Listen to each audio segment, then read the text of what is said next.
My name is Callista Garcia, and I am 54 years old. Yesterday afternoon, I stood in the freezing wind on the loading dock of Garcia Arctic Supply, the wilderness logistics company I built from a single leased truck into a regional powerhouse. I stood there and watched a locksmith drive a titanium drill bit straight through the deadbolt of my own front door. Through the frosted glass of the manager office, I could see two silhouettes raising glasses of champagne, my father Hector and my younger sister Isabella. They were celebrating. They had just used a hidden clause in my late mother's trust to legally strip me of my title, my salary, and my company. My father walked out onto the dock, looked me in the eye, and told me Isabella was taking over because she was better with people. Isabella stood behind him, wearing my custom winter parka. They slid a cardboard box of my things out the door, kicking a frayed blue binder into the slush, calling it useless junk. They thought they had won. They did not realize that the dusty binder they just threw in the snow held the one legal signature required to keep their entire supply chain alive. Before I tell you exactly how I let them destroy themselves, please take a second to hit like and subscribe to Linda Vengeance. Drop a comment below telling me your age and where you are listening from today. I read every single one. Now let me take you back to the loading dock in Anchorage. The November wind off the inlet was sharp enough to make my eyes water, but the cold outside was nothing compared to the chill spreading through my chest. The locksmith pulled his drill from the commercial steel door, wiped the metal shavings from his thick gloves, and slid a fresh brass core into the housing. The heavy door swung open. My father Hector stepped out. He wore a gray cashmere sweater I bought him for his birthday last year. His silver hair was perfectly combed. He did not look like a man committing theft against his own blood. He looked bored, like a man finishing up a tedious bank transaction. "It is done, Callista," he said. His voice barely carried over the low rumble of the idling delivery trucks in the yard. "The lawyers finalized the transfer an hour ago. The executor signed off." I kept my hands shoved deep inside my coat pockets. My fingernails dug into my palms so hard the skin ached. The executor.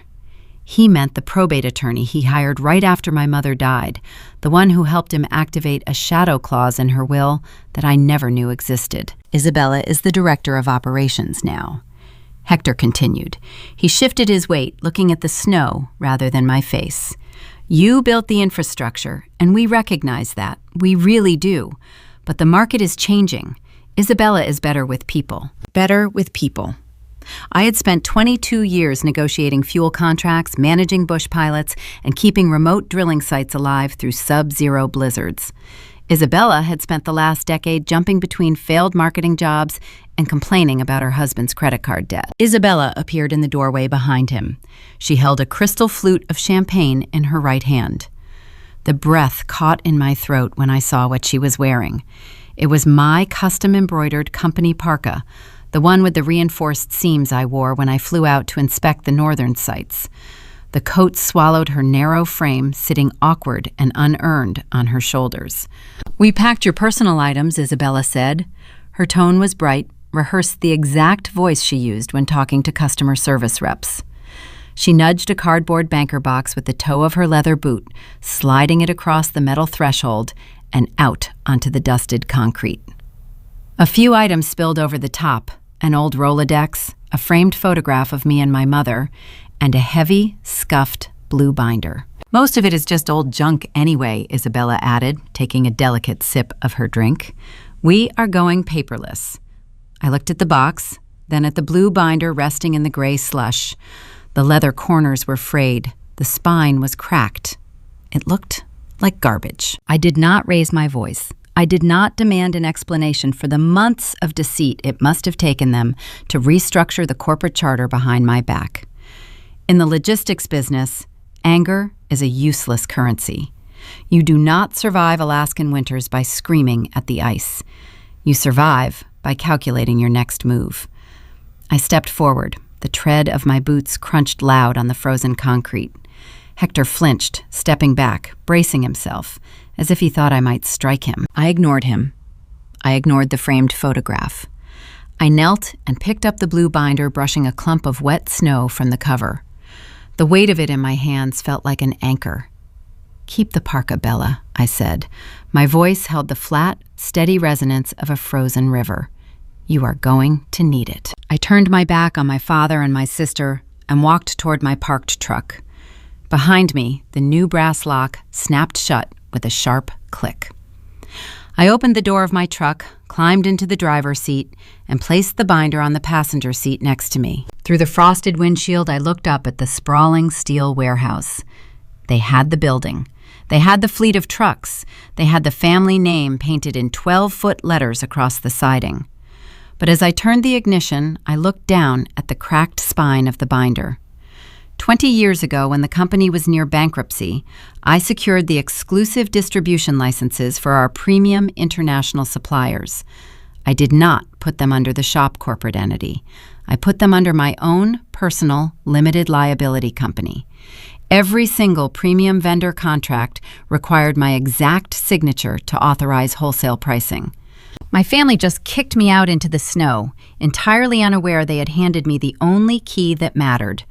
I put the truck in gear and drove away, ready to go home and see exactly how deep this betrayal really went. The drive from the warehouse to my home took 22 minutes. The heater in my truck blasted hot air against my frozen fingers, but the numbness refused to leave my skin. I carried the heavy blue binder up the front steps of my house, unlocked the door, and stepped into the crushing silence of my own hallway. I did not turn on the main overhead lights. I walked straight down the corridor to my home office, the only room in the house that mattered right now. I sat at my heavy oak desk and pressed the power button on my private server. The cooling fans whirred to life, a low, steady hum in the dark room. The blue binder sat next to my keyboard, its cracked leather spine catching the blue glow of the monitor. I stared at the login screen, taking my first real breath since the locksmith drilled through my warehouse door. Why did they do it? That was the question beating against the inside of my ribs. Hector was a lazy man, but he was not a foolish one. He knew Isabella could not route a freight truck through a clear summer day, let alone coordinate a wilderness supply drop in the dead of an Alaskan winter. Ousting me meant killing the golden goose. It made no logical sense unless the goal was not to run the company at all. I needed to know how Hector bypassed the legal safeguards I had built over 2 decades. When my mother passed away 5 years ago, she left her original seed equity to Hector. My mother had been the true heart of our family, the one who co-signed my first business loan when I was 22. I never fought the estate transfer because Hector promised, looking me in the eye at her funeral, that the operational control would remain permanently mine. I trusted him. That was my single fatal error. My hand rested on the computer mouse. The rhythmic, methodical clicking began to echo in the quiet office as I navigated through my digital archives. I always blind copied my private server on every piece of administrative correspondence that went through Garcia Arctic Supply. You do not manage multi-million-dollar logistics contracts without keeping receipts. I bypassed the standard company folders and dug straight into the legal directories. I found the emails Hector had exchanged with the probate attorney. The documents were buried under a mislabeled tax folder from 3 years ago. I opened the PDF attachments one by one, reading the dense legal terminology illuminated on my screen. There it was, a secondary nested trust vehicle. Hector had used a shadowed clause in my mother's estate paperwork to quietly transfer the voting power of her original shares into a new holding entity, one where he was the sole director. He had essentially built a legal trapdoor right under my feet, waiting for the precise moment to pull the lever. He had been planning this for years. But the question remained, why pull the lever today? I shifted my search parameters.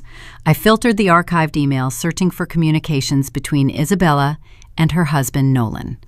Nolan was a man who wore expensive suits he could not afford and talked loudly at dinner parties about investment strategies he did not understand.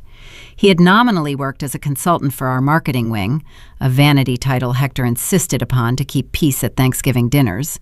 The clicking of my mouse grew faster, a steady, sharp staccato in the dark.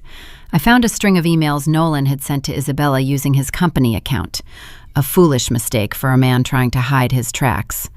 I opened the first message, then the second, then the fifth. The numbers painted a sickening picture. Nolan was drowning. He had leveraged their home equity, drained their savings accounts, and opened offshore lines of credit to feed a severe gambling addiction. The forwarded bank statements showed staggering deficits from online sportsbooks and private casino markers. Nolan was not just broke, he was in deep, dangerous debt to the kind of creditors who did not send polite collection letters. I leaned back in my chair, the leather creaking in the silence. The true parasitic motive crystallized before my eyes. This was not about professional jealousy. This was a desperate cash grab. Hector and Isabella did not orchestrate this hostile takeover to run the logistics empire I built. They orchestrated it to butcher my life work for parts. They needed to liquidate the hard assets, the fleet of reinforced transport trucks, the heavy machinery, the prime commercial real estate of the warehouse itself. They planned to sell it all off, piece by piece, to cover Nolan's tracks and save Isabella from financial ruin. They viewed my 22 years of sacrifice as nothing more than a piggy bank waiting to be smashed. Hector was willing to destroy my legacy to clean up the mess his favorite daughter had made. The emotional stakes solidified in my chest, turning the lingering shock into cold, calculated clarity. My family had not just fired me. They had decided I was expendable. I looked at the blue binder resting on the desk. They thought they controlled the board, but they had fundamentally misunderstood the game. I opened a new tab on my browser and logged into my private wealth management portal. I had always lived below my means, funneling my salary and performance bonuses into diversified, low-risk portfolios. I did not own a flashy car or a vacation home. My wealth was liquid, substantial, and entirely mine. I was not going to let them touch a single dime of it. I spent the next 2 hours initiating a series of rapid transfers. I moved every personal asset, every investment account, and every dollar of my savings into a blind trust administered by a private firm in Seattle. I locked my own money behind an impenetrable legal wall, ensuring that when the financial blast wave hit Garcia Arctic Supply, my personal perimeter would hold firm. I established my goal right then and there in the blue light of my monitor. I was not merely going to survive this betrayal. I was going to step aside and let them dig their own graves. I would let them feel the full, crushing weight of the empire they had stolen, knowing they lacked the strength to hold it up. I closed the financial tabs and shut down the server. The office plunged into darkness. I stood up, walked to the window, and looked out at the snow falling on my quiet street. I felt a strange sense of peace. The storm was coming for them, and they had no idea. My cell phone buzzed on the desk, vibrating against the wood. It was past 9 at night, an unusual time for a call, unless something was wrong on the ice roads. I picked up the phone. The caller ID flashed the name of the site manager for Apex Mining, our largest and most demanding commercial client.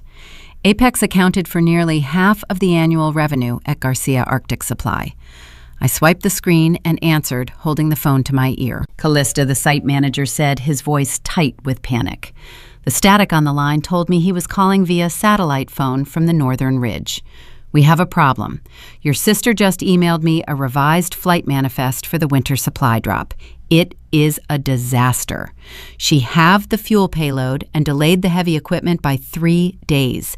If we do not get that diesel tomorrow, our generators fail and the entire camp freezes over. What is going on down there? I listened to his breathing heavy and panicked through the digital distortion.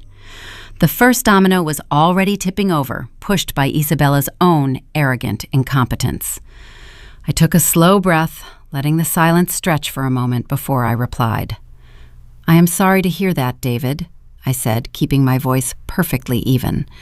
But you will need to direct those concerns to Isabella. I am no longer employed by Garcia Arctic Supply. The satellite static hissed in my ear. David did not speak for 5 full seconds. The reality of my words was crashing over him, freezing the blood in his veins faster than the Arctic air outside his cabin. When he finally found his voice, it was thin, stripped of all its usual corporate authority. Callista, please, David stammered. I know they pushed you out. The rumor mill in Anchorage works fast, but you know these bush pilots, you know the dispatchers. If you make one call, they will fly the fuel up here tonight. If you do not, we lose the generators. We lose the drill site. Men are going to get hurt. My grip on the phone tightened.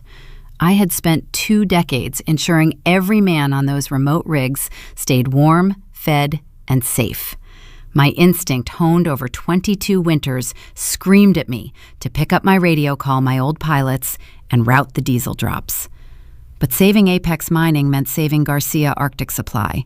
It meant handing Hector and Isabella a financial lifeline they did not earn. "David," I said, keeping my tone measured and calm, "call the emergency aviation charter in Fairbanks. Tell them to bill Garcia Arctic Supply at a premium rate. But I cannot save you. I do not have the authorization to dispatch those planes." I pressed the end call button. The screen went dark. I walked into my kitchen, poured a cup of black coffee, and stood by the window watching the frost creep across the glass. Logistics in this part of the world is an unforgiving science. Down in the lower 48 states, a delayed shipment means a frustrated customer and a minor refund. Up here, a delayed shipment is a survival incident. The ice roads are treacherous. The weather windows open and close in a matter of hours. You cannot charm a blizzard. You cannot negotiate with a frozen fuel line. Isabella believed business was just a series of pleasant lunches, firm handshakes, and updated marketing decks. She thought operations merely involved forwarding emails and letting the warehouse crew do the heavy lifting. She was about to learn that entitlement cannot replace competence. I spent the next 3 days watching the disaster unfold from the quiet warmth of my home. I did not need to be inside the office to see the ship sinking. I kept my aviation radio tuned to the local dispatch frequencies. I listened to the chatter between the cargo pilots. Isabella had missed the crucial weather window. She tried to haggle with the contracted pilots over their hazard pay, attempting to scrape back a few $1,000s to make her first week look profitable on paper. The pilots, loyal to my years of fair treatment and disgusted by her condescension, simply refused to fly. By the time Isabella authorized the payment, a low-pressure system had moved over the Brooks Range. All cargo flights were grounded. On Thursday morning, the hammer fell. I was sitting in a booth at a local diner, sipping tea and reviewing my blind trust documents on a tablet. The diner was a known hub for supply chain managers, freight brokers, and off-duty pilots. The air smelled of fried bacon, bitter coffee, and damp wool. A retired dispatcher named Marcus slid into the booth across from me. He folded his newspaper, looked around to ensure nobody was listening, and leaned forward, resting his elbows on the laminate table. "Apex pulled the plug," Marcus murmured. His eyes were wide with a mix of shock and morbid fascination. "I just heard it from the regional director. They invoked the emergency breach of contract clause. $2 million, Callista. Canceled. Wiped off the books before breakfast." I set my teacup down. The porcelain clinked softly against the saucer. $2 million represented 40% of the operating revenue for Garcia Arctic Supply. Without that contract, the profit margins vanished. The company would bleed cash just to keep the lights on and the trucks fueled. Marcus shook his head, stirring sugar into his mug. "Your sister tried to blame the weather.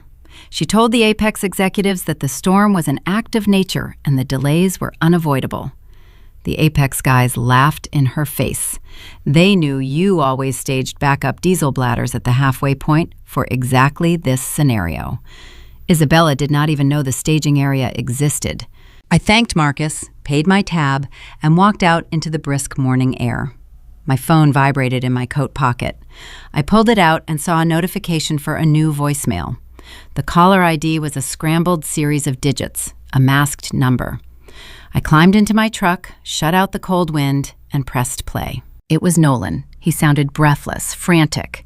The audio was distorted by the background noise of traffic and sirens. He had dialed the Garcia Arctic Supply emergency after-hours dispatch line. Isabella had been so eager to change the locks and order new business cards that she never bothered to ask how the telecommunications tree worked. She never rerouted the emergency line. It still forwarded directly to my personal cell phone. "Bella, pick up the phone," Nolan begged. His voice cracked with sheer terror. "Tell me the Apex rumor is a lie, Please tell me it is a lie. That money was the only thing keeping the creditors away. The offshore marker is due on Friday. If we do not wire them the cash, they are going to take the house, Bella. They know where we live. You promised me this takeover would fix everything. You promised me we would be rich. Fix it. Call your father. Do something. The message ended with a sharp click. I saved the audio file, exporting a copy to my encrypted server. Nolan was unraveling. The walls were closing in on him, and the financial pressure was about to fracture their stolen empire. That afternoon, I drove past the corporate offices of Apex Mining downtown. I parked my truck down the block, leaving the engine idling to keep the heater running. Through the falling snow, I watched Hector and Isabella standing on the sidewalk outside the towering glass building. They looked incredibly small.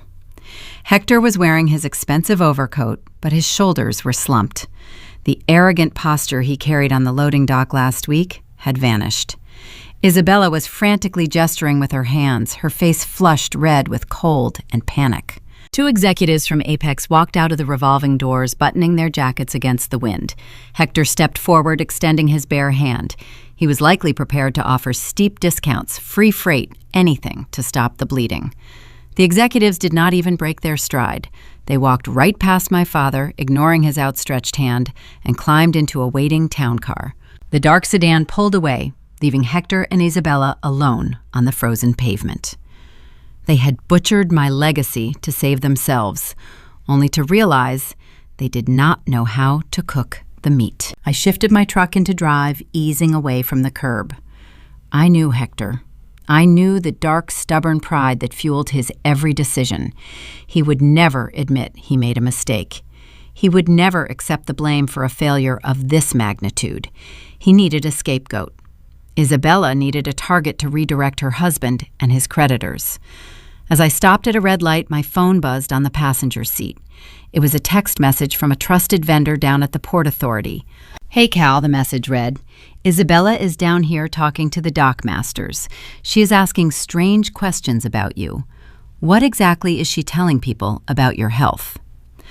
I stared at the glowing screen as the traffic light turned green. They could not beat me in the boardroom, so they were preparing to destroy my name in the streets. The true, ugly warfare was just beginning. The text message on my dashboard screen glowed in the dim cabin of my truck. The warning from the Port Authority vendor laid the groundwork for my family's next tactical strike. They could not beat me in a boardroom, and they could not salvage the Apex Mining disaster. Therefore, they needed a narrative that absolved them of blame. They needed Anchorage to believe that my removal was not a hostile corporate coup, but a tragic family necessity. I drove downtown to the Pioneer Commercial Club. It was a private dining room where the old guard of the Alaskan logistics and oil industries drank dark whiskey and negotiated pipeline contracts. For 20 years, I had walked into that wood-paneled room and commanded respect. Men who managed billion-dollar drilling operations stopped to shake my hand.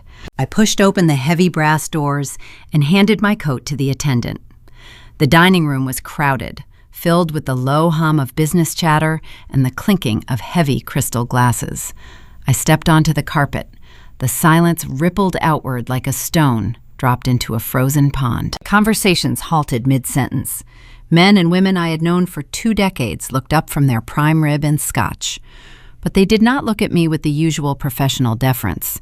They did not even look at me with the cold calculation of business rivals. They looked at me with pity. People averted their eyes. A few offered tight, sympathetic smiles before turning back to their plates. The air in the room felt heavy, suffocating. I walked toward the oak bar at the back, keeping my spine perfectly straight and my gaze leveled forward. Maria sat at a corner booth. She owned a regional catering firm that supplied the offshore rigs, and we had spent countless winters coordinating transport schedules. She stood up as I approached, her expression drawn and uncomfortable. She reached out, placing a warm hand on my forearm. Callista Maria whispered. Her voice carried a terrible, gentle caution, the kind you use when speaking to a frightened child. "I did not expect to see you out tonight. How are you feeling?" I looked down at her hand on my arm. The patronizing weight of it burned through my sleeve. "I am fine, Maria. Why would you ask me that?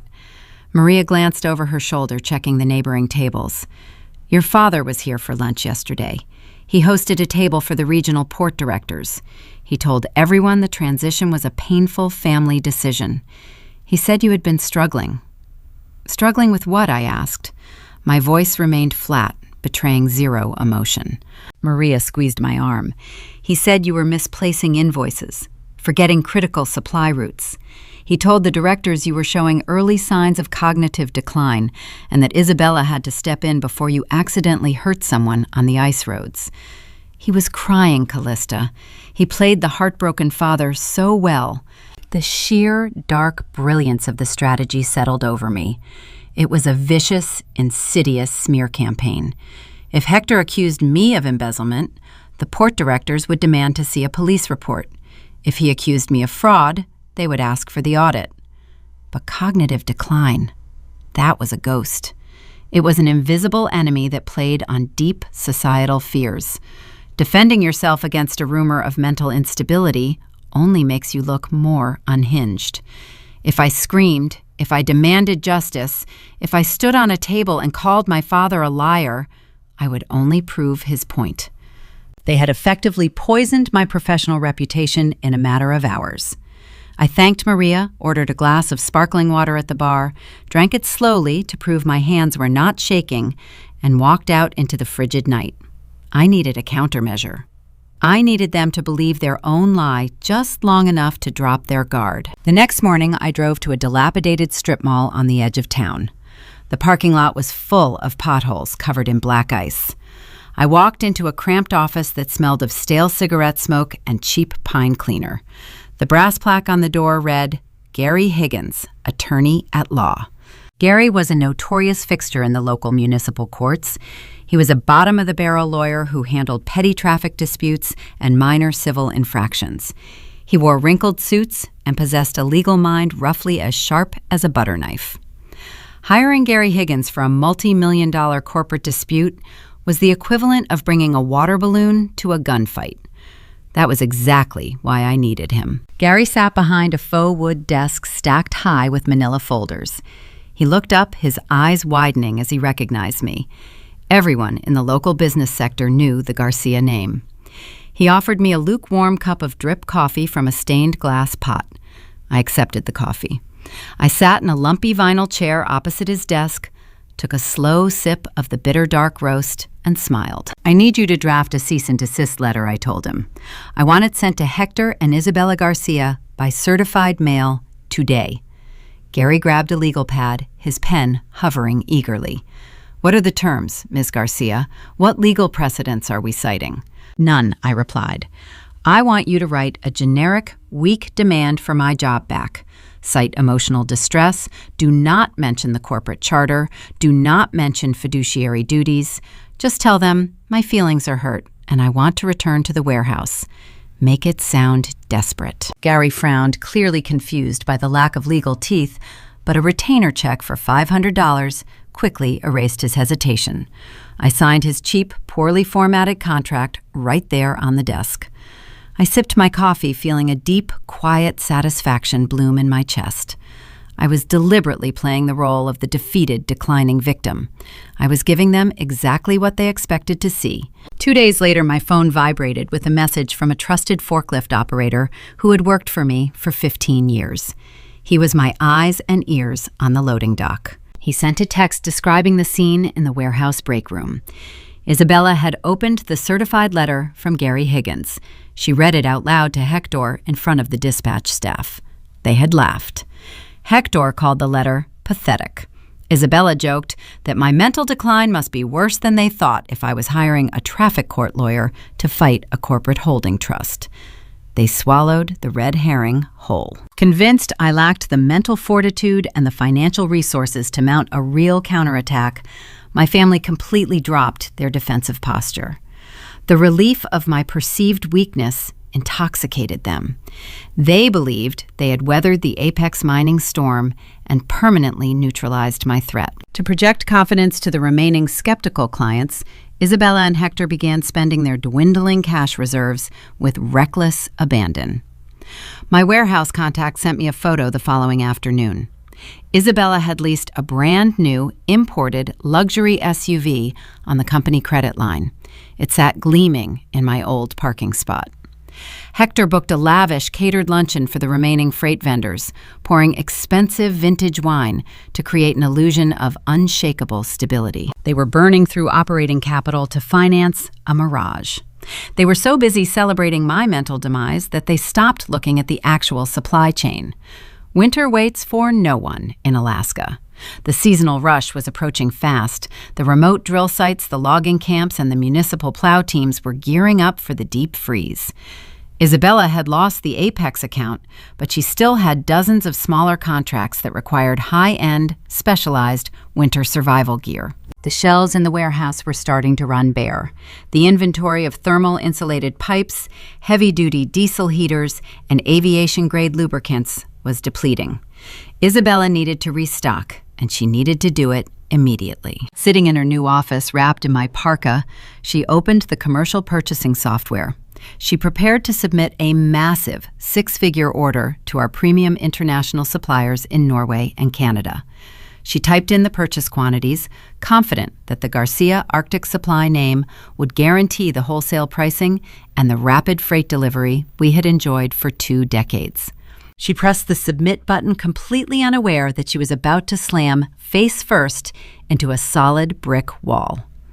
I stood in my kitchen, the morning light slicing through the frost on the window panes. In my hands, I held the frayed blue binder. I lifted it high and let it fall. The heavy, echoing thud of the 2004 master contract binder dropping onto my solid oak dining table vibrated through the floorboards. I stood there for a long moment listening to that sound ring in the quiet house. I traced my fingertips over the cracked leather cover. Inside these yellowed pages lived the true architecture of the Alaskan supply chain. 20 years ago, Hector had driven our family business to the brink of bankruptcy through sheer, stubborn complacency. He refused to modernize. He expected suppliers to grant him endless lines of credit based solely on a handshake and his last name. I was a young woman watching my inheritance evaporate. So I took a risk. I withdrew my entire personal savings, boarded a flight to Oslo, and sat in frigid boardrooms with men who spoke the cold, calculating language of global logistics. I did not ask Hector for permission. I knew he would sabotage any deal he did not personally control. I formed my own holding entity. I named it Aurora Logistics. The European manufacturers trusted me, not Hector. They saw my operational blueprints. They reviewed my freight schedules. The exclusive distribution licenses for the entire Pacific Northwest region were granted directly to Aurora Logistics. Garcia Arctic Supply was merely designated as an authorized sub-distributor, a status that existed solely at my discretion. Every single vendor contract required my exact, verified signature to authorize wholesale pricing. While I stared at the binder on my table, my sister was playing executive across town. My cell phone buzzed on the kitchen counter. It was a direct call from the procurement director of Silver Peak Ski Resort, one of the most prestigious and demanding winter tourism destinations in the state. I swiped the screen and answered. The director, a pragmatic woman named Sarah, wanted to verify a delivery timeline. Sarah explained that Isabella had just called her office overflowing with artificial charm. Isabella had promised Sarah a rush shipment of specialized Norwegian thermal suits and Canadian avalanche beacons. The resort needed them before the holiday tourist rush. Isabella had guaranteed delivery by the end of the week, even offering a 5% discount to secure the sale. The dramatic irony tasted sweet like honey melting on ice. I listened to Sarah describe my sister's confident promises, knowing full well Isabella was legally barred from buying a single crate of that equipment. She had sold a mirage. I told Sarah the truth. I kept my voice professional, devoid of any vindictive joy. I informed her that Garcia Arctic Supply no longer held the purchasing rights for those premium brands. I advised her to draft a contingency plan and secure her gear through a secondary market. Sarah thanked me, her tone shifting from curious to deeply concerned, and hung up. While I spoke with Sarah, the grim reality was crashing down on my sister. I could picture the exact scene based on the frantic text messages rolling in from my warehouse contact, Elias. Isabella had settled into my old chair, logged into the international supplier portals, and typed in the purchase quantities for the thermal suits and avalanche beacons. She expected the familiar green confirmation screen. She expected to see the wholesale invoice generate automatically, proving to Hector that she could close high-value deals just as well as I could. Instead, she hit a digital brick wall. The screens flashed red, account locked, unauthorized user. Isabella picked up the phone and dialed the Norwegian distributor. Elias texted me that he could hear her voice echoing through the thin drywall of the manager office. She demanded to speak with the regional account director. She invoked our father's name. She used the Garcia Arctic Supply letterhead. She tried to leverage a 20-year relationship she had zero part in building. The Norwegian director, a man who had shared a table with me in Oslo 2 decades prior, delivered the fatal blow. He politely informed Isabella that her company did not hold a direct purchasing agreement with their manufacturing division. He explained in stark and unyielding terms that the exclusive importation rights belonged to Aurora Logistics. Any wholesale orders required the exact authorized signature of its sole proprietor. My signature, Isabella argued. She threatened to take her business elsewhere. The director calmly wished her luck. Without my name on the dotted line, Garcia Arctic Supply was reclassified in the global system as a standard retail customer. If Isabella wanted those thermal suits for the ski resort, she would have to pay full consumer price. Fulfilling the Silver Peak contract at retail cost would instantly render the deal unprofitable. In fact, absorbing that margin loss would bankrupt them faster than losing the Apex mining account. The trap snapped shut. They owned a sprawling steel warehouse. They owned a fleet of heavy transport trucks. They had the corporate bank accounts. But without my signature, that warehouse was just an echoing metal box full of empty shelves. They were entirely locked out of their own industry. The panic inside the manager office must have been suffocating. Elias sent another quick message. He said Isabella just threw a metal stapler against the wall, shattering a framed map of the state. Hector was pacing the concrete floor, shouting at his probate attorneys on speakerphone, demanding to know how they missed this legal firewall during the corporate takeover. Hector realized his coup was hollow. He had stolen the shell of the car, but left the engine sitting on my dining room table. He could not sell logistics without inventory. He could not buy inventory without me. A rational businessman would concede. A logical person would recognize the checkmate, cut their losses, and negotiate a surrender. But my father was driven by a dark, stubborn pride. When a cornered predator realizes it cannot bite the hand choking it, it attacks the nearest vulnerable target. I closed the blue binder. The satisfying click of the metal rings shutting echoed in the quiet kitchen. I had severed their commercial lifeline. They were bleeding out on the warehouse floor. Yet as I watched the snow pile up outside my window, a long shadow crossed my driveway. A sleek black sedan pulled to a stop at the curb. The tires crunched against the salted ice. I did not recognize the vehicle, but I immediately recognized the rigid posture of the woman stepping out of the passenger side. It was my Aunt Rosa, Hector's older sister. We had not spoken in over a decade. Rosa lived in Seattle and despised the Alaskan cold. She never traveled north unless a family crisis demanded her intervention. She wore a heavy wool trench coat, her dark hair pulled back into a severe knot. She stared up at my house, her expression unreadable. Her unannounced arrival in Anchorage meant only one thing. The war was about to mutate from a boardroom dispute into something much older and far more dangerous. I walked toward the front door knowing the secrets she carried were going to change the entire battlefield. I opened my front door before Aunt Rosa could knock. The biting wind swept into the foyer, bringing with it the sharp scent of pine and exhaust fumes from her idling town car. Rosa stepped across the threshold without a word. She unwound a thick cashmere scarf from her neck, shaking the loose frost from the fabric. She was a woman who commanded any room she entered, standing tall in a structured trench coat, her dark eyes scanning my hallway with a practiced, calculating gaze. Rosa had left Anchorage 30 years ago. She packed her bags and moved to Seattle to build a highly successful corporate real estate portfolio, deliberately putting 1,000 miles of ocean and forest between herself and our family tree. She never attended holiday dinners. She only flew back for funerals, and even then she sat in the back row and left before the reception. "Let me take your coat," I offered, breaking the stiff silence. Rosa shook her head. Her expression remained tight, unreadable. "I am not staying long, Callista." I took a direct flight out of SeaTac the moment I heard what happened at the warehouse. The supply chain industry is a small world. When a Garcia gets locked out of her own building, the news travels fast. She walked past me into the living room and sat on the edge of the leather sofa.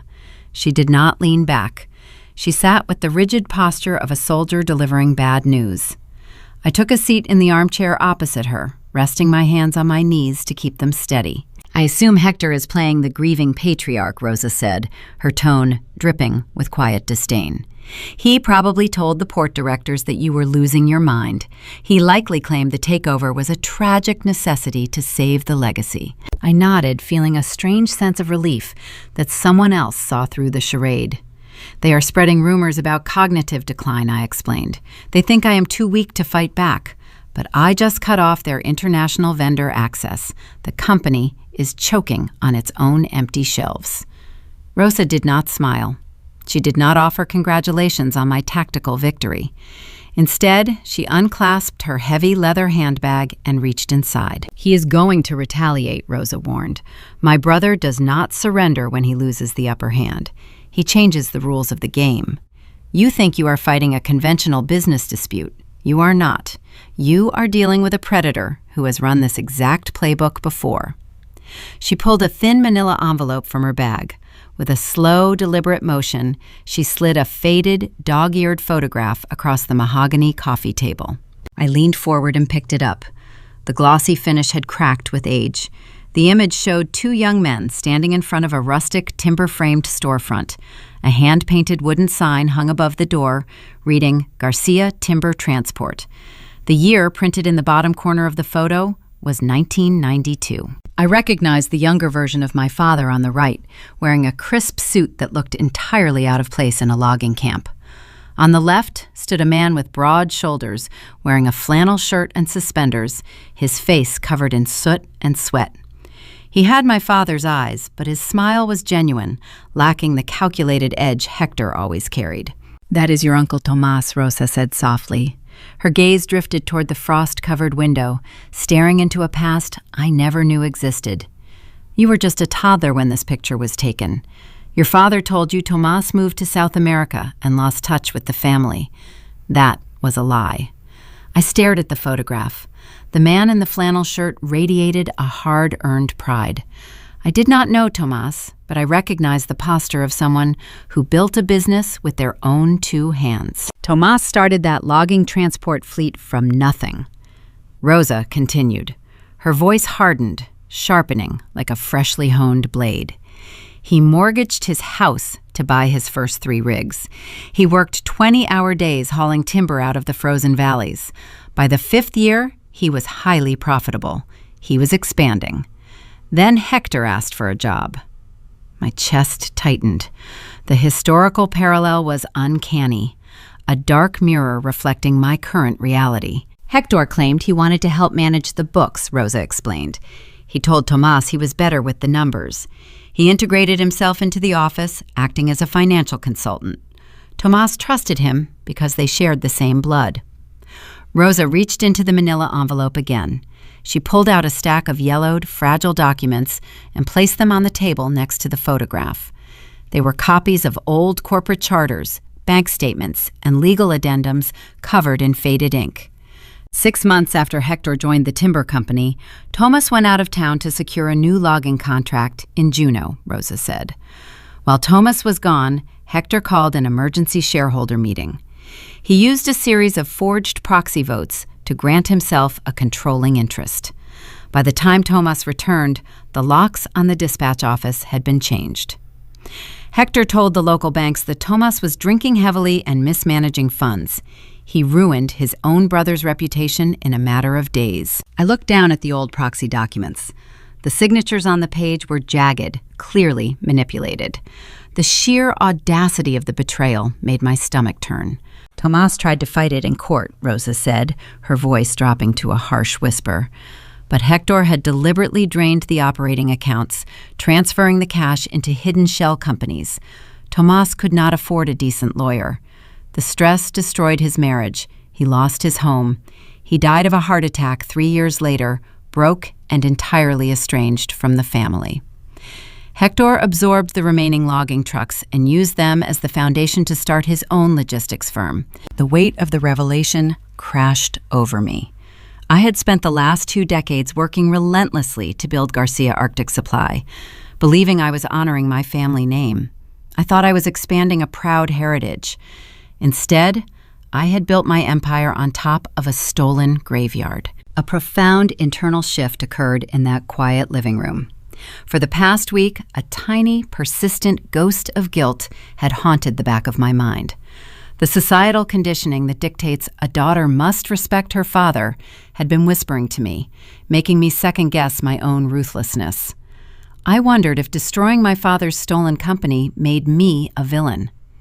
That guilt vanished, evaporating like water dropped onto a red-hot stove. I was not betraying my family.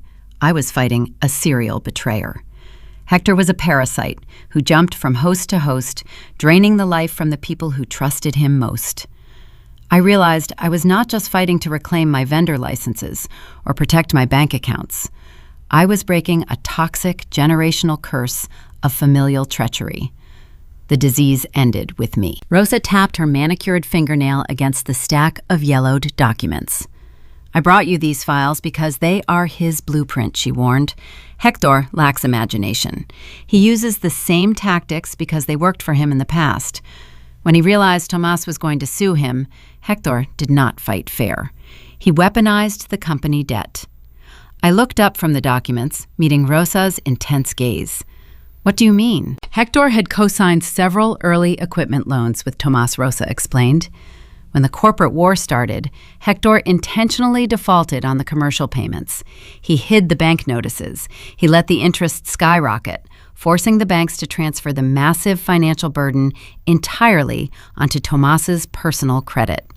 It crippled Tomas before he could even step inside a courtroom. The blood drained from my face. The temperature in my living room seemed to drop 10 degrees. My mind raced back a decade. 10 years ago, when Garcia Arctic Supply needed to upgrade the warehouse loading bays, Hector claimed his credit was temporarily tied up in a real estate venture. He asked me to co-sign a significant commercial line of credit to fund the construction. I signed the paperwork without a second thought, trusting my father to make the monthly payments from the corporate accounts. I stood up from the armchair, my heart pounding a frantic rhythm against my ribs. Check your personal credit profile, Rosa said, her eyes narrowing as she read the sudden realization on my face. Check every loan you ever attached your name to. If you cornered him today by blocking his international vendors, he is already executing his backup plan. He is going to try to ruin you financially. I did not waste time offering Rosa coffee or tea. I walked briskly back to my home office, the heavy dread propelling me forward. I logged into my secure financial monitoring dashboard, pulling up the deep history of my credit reports. The screen loaded, displaying the commercial line of credit from 10 years ago. My eyes scanned the payment history. My father had stopped paying the monthly installments 90 days prior, right around the time he initiated the secret corporate takeover with the probate attorney. The trap was already in motion, and the jaws were preparing to snap shut. The glowing screen of my financial dashboard confirmed every word Aunt Rosa had spoken. A cold sweat broke across the back of my neck. I stared at the digital ledger displaying the commercial line of credit from a decade ago. The outstanding balance sat at $200,000. The status indicator next to the account number blinked in a stark warning red. It read, 90 days past due. I did not waste a single second. I grabbed my keys, threw my wool coat over my shoulders, and walked out into the freezing Alaskan morning. The drive to the downtown branch of First Northern Commercial Bank took 15 minutes, but the journey felt like holding my breath underwater. The heater in my truck roared, yet I could not shake the ice forming in my veins. This was the bureaucratic nightmare of familial betrayal. Hector was not coming at me with a raised voice or a dramatic boardroom presentation. He was coming at me with paperwork. He was using the mundane, silent machinery of the banking system to slit my throat. I parked my truck, crossed the salted pavement, and walked through the heavy glass doors of the bank. The air inside smelled of polished marble and ozone from the heating vents. I bypassed the standard teller line and walked directly toward the glass-walled offices lining the far wall. I knocked once on the door belonging to Evelyn. She was a senior commercial loan officer who had managed the Garcia accounts since I was a rookie dispatcher. Evelyn was a sharp, pragmatic woman in her late 60s who valued loyalty and precision. I had brought her coffee and pastries every Tuesday morning for 15 years. She knew the blood and sweat I poured into my logistics company. Evelyn looked up from her dual monitors. When she saw my face, her professional smile vanished. She waved me inside and stood up to close the vertical blinds, sealing us off from the busy lobby. "Sit down, Callista," Evelyn said softly. Her voice carried a heavy, grim urgency. "I was just about to call your private cell phone. I noticed the red flag on the system 20 minutes ago." I sat in the leather chair opposite her desk. My father defaulted on the construction loan, I stated. It was not a question. Evelyn nodded, her fingers flying across her keyboard to pull up the master file. He did not just default. He orchestrated a deliberate financial ambush. 3 months ago, Hector submitted a formal change of address form for this specific credit line. He rerouted all the billing statements, the late notices, and the default warnings away from your home address. He directed them to a private postal box registered under Isabella name. The strategy was chilling in its simplicity. My father had effectively blindfolded me while he drove my financial reputation off a cliff.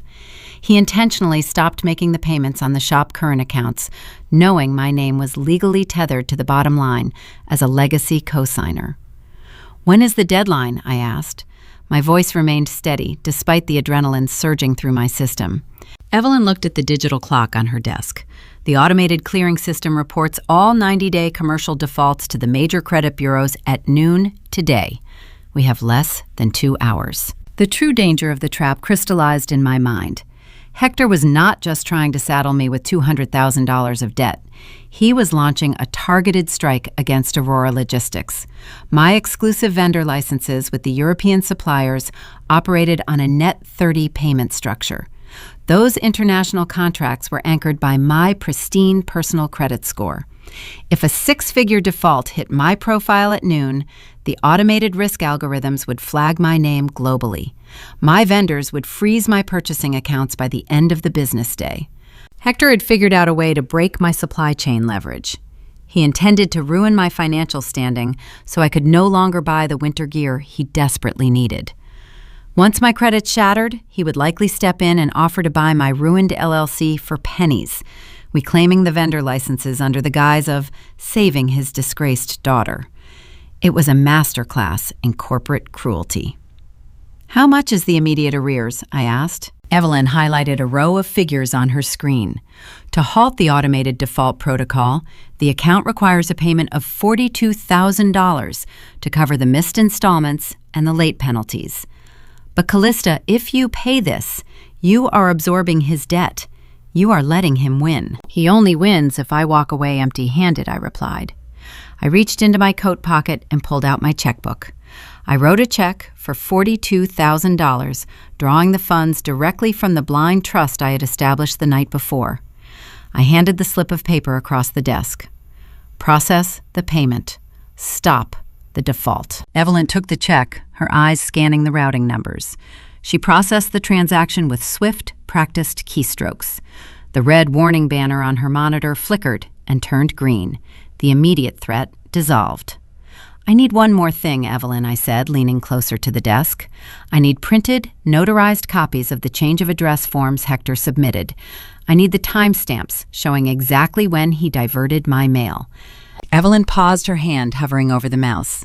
Diverting commercial banking mail to conceal a financial liability is a federal offense, Callista.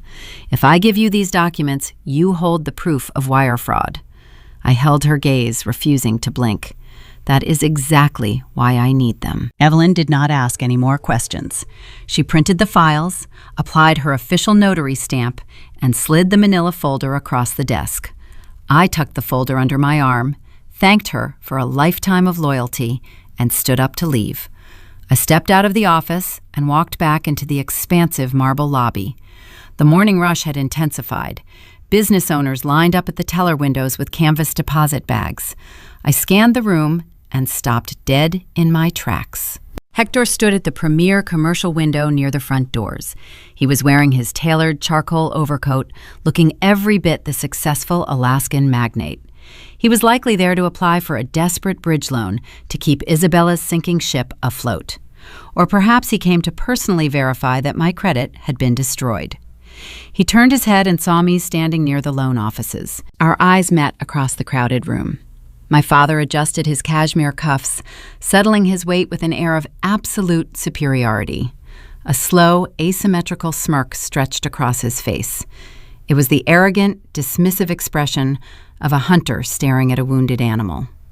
He believed the noon deadline was approaching like a freight train. He thought I was standing in this bank because I was broke, panicked, and begging a loan officer for a miracle. He thought he had broken my spine. I did not scowl. I did not glare. I offered him a calm, imperceptible nod. Let him enjoy his smirk. Let him revel in his imaginary victory. He was completely unaware that the manila folder tucked under my arm held the physical evidence of his impending legal ruin. By attempting to crush my credit, he had handed me the exact weapon I needed to seize his physical inventory. I walked past the security guard, pushed through the heavy glass doors, and stepped back into the freezing wind. The cold air felt bracing. I pulled out my cell phone and dialed the direct number from my private legal team. The game of defense was officially over. I was going to use his fraudulent debt to lock down every single piece of gear inside that warehouse, and I was going to make sure the entire city watched it happen. I sat in the driver's seat of my truck with the heater running, the manila folder resting on my lap. The cold wind whipped powder snow across the windshield, but my hands were entirely steady. I pulled out my cell phone and bypassed the local contacts. I dialed a Seattle area code, calling the direct line for my actual legal counsel. I did not call Gary Higgins, the bumbling traffic court lawyer I had hired to send that weak decoy letter. I called Victor Thorne. Victor operated out of a high-rise office overlooking the Puget Sound. He was a ruthless corporate litigator who specialized in dismantling hostile takeovers and punishing financial fraud. I did not retain Victor to send polite warnings. I retained him to drop heavy ordnance. Victor answered on the second ring. His voice was crisp, lacking any unnecessary pleasantries. I laid out the precise details of the morning. I described the intercepted mail, the forged change of address form, the defaulted loan, and the $42,000 check I had just written to cure Hector's fraudulent arrears. Victor absorbed the information in silence. When he finally spoke, his tone held the sharp edge of a freshly honed scalpel. He explained the legal mechanics of my countermeasure. By paying the arrears to protect my personal credit, I had effectively cured a default that Hector initiated through documented federal mail fraud. Under the statutes of commercial subrogation, the rights of the primary secured creditor transferred directly to my personal holding company. Hector had used Garcia Arctic Supply as the collateral vehicle for that old construction loan. Since I now held the cured debt, I held the leash to the collateral. File a commercial lien against the Anchorage facility, I instructed Victor. I want every single piece of physical inventory locked down. Freeze the heavy machinery. Paralyze the thermal gear reserves. Immobilize the aviation lubricants and the fleet spare parts. Do not leave them a single bolt to sell. Victor promised the injunction would hit the state registry before the county clerk went home for the weekend. The speed of the American legal system can be breathtaking when propelled by irrefutable proof of forgery. By Tuesday morning, the digital paperwork materialized into a harsh physical reality. I sat at my kitchen table drinking hot tea while my phone buzzed with real-time updates.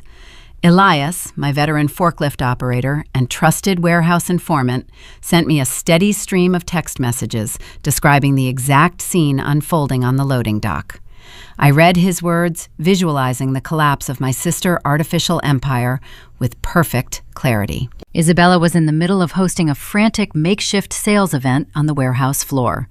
Having lost the international vendors and the Apex mining contract, she was bleeding operating capital.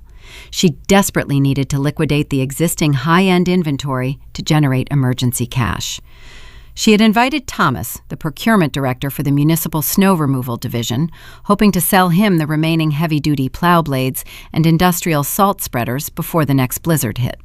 Elias described Isabella pacing around the pallets of steel blades wearing her expensive new boots, projecting a rehearsed aura of boundless success. She flashed her bright artificial smile, assuring Thomas that Garcia Arctic Supply was entering a bold new era of streamlined efficiency.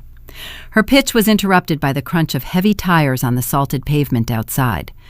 A white SUV belonging to the county sheriff department pulled directly into the primary commercial loading bay. 2 deputies stepped out into the biting wind.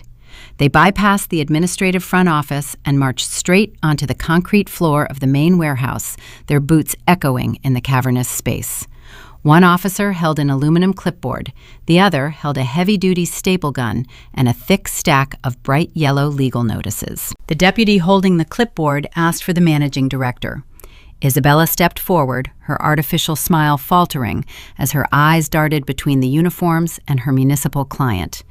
She introduced herself, her voice pitching slightly higher than usual.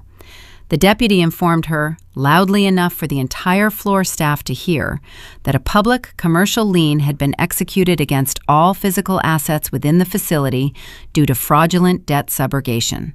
Isabella tried to argue. She raised her hands, insisting there was a terrible mistake. She claimed she was the sole director and no such debt existed on their current ledgers. The deputy ignored her frantic protests. He turned toward the heavy wooden doorframe of the main warehouse entrance. Elias sent a text describing the sound that followed. It was the sharp, echoing crack of the staple gun firing. Thwack! A bright yellow legal notice pinned directly at eye level on the doorframe. Thwack! Another notice attached to the loading bay bulletin board. Thwack! A third notice secured to the primary inventory control desk. The sharp sounds bounced off the corrugated steel walls, signaling the absolute end of my sister unearned authority. The yellow papers clearly stated that 0 inventory could be sold, transferred, or liquidated until the lien holder, Callista Garcia, formally released the freeze. Any attempt to move the product off the premises would be prosecuted immediately as theft of secured collateral. Isabella stood frozen, the color draining entirely from her face. Her hands trembled at her sides. Thomas, the municipal procurement director, watched the entire exchange from a few feet away. He was a veteran of local government logistics, a man who avoided corporate drama like a plague. He knew a sinking ship the moment the water touched his boots. Desperate to salvage the cash injection, Isabella turned back to Thomas. She forced the rigid, fake customer service smile onto her pale face. She told him the police visit was just a minor clerical error left over from my previous mismanagement. She assured him her father was clearing it up with their attorneys right now, and they could still process the sale for the plow blades immediately. Thomas slowly shook his head. He reached into his heavy winter coat, pulled out his smartphone, and logged directly into the state commercial registry. The public database updated in real time. He typed in the tax identification number for Garcia Arctic Supply. The screen lit up with bright red warning flags. The lien was active, public, and undeniable. "I cannot do business with a frozen entity," Isabella Thomas said.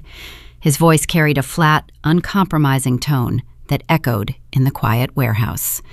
"If I buy those plow blades, the state will flag the transaction as receiving stolen property. Your inventory is legally locked."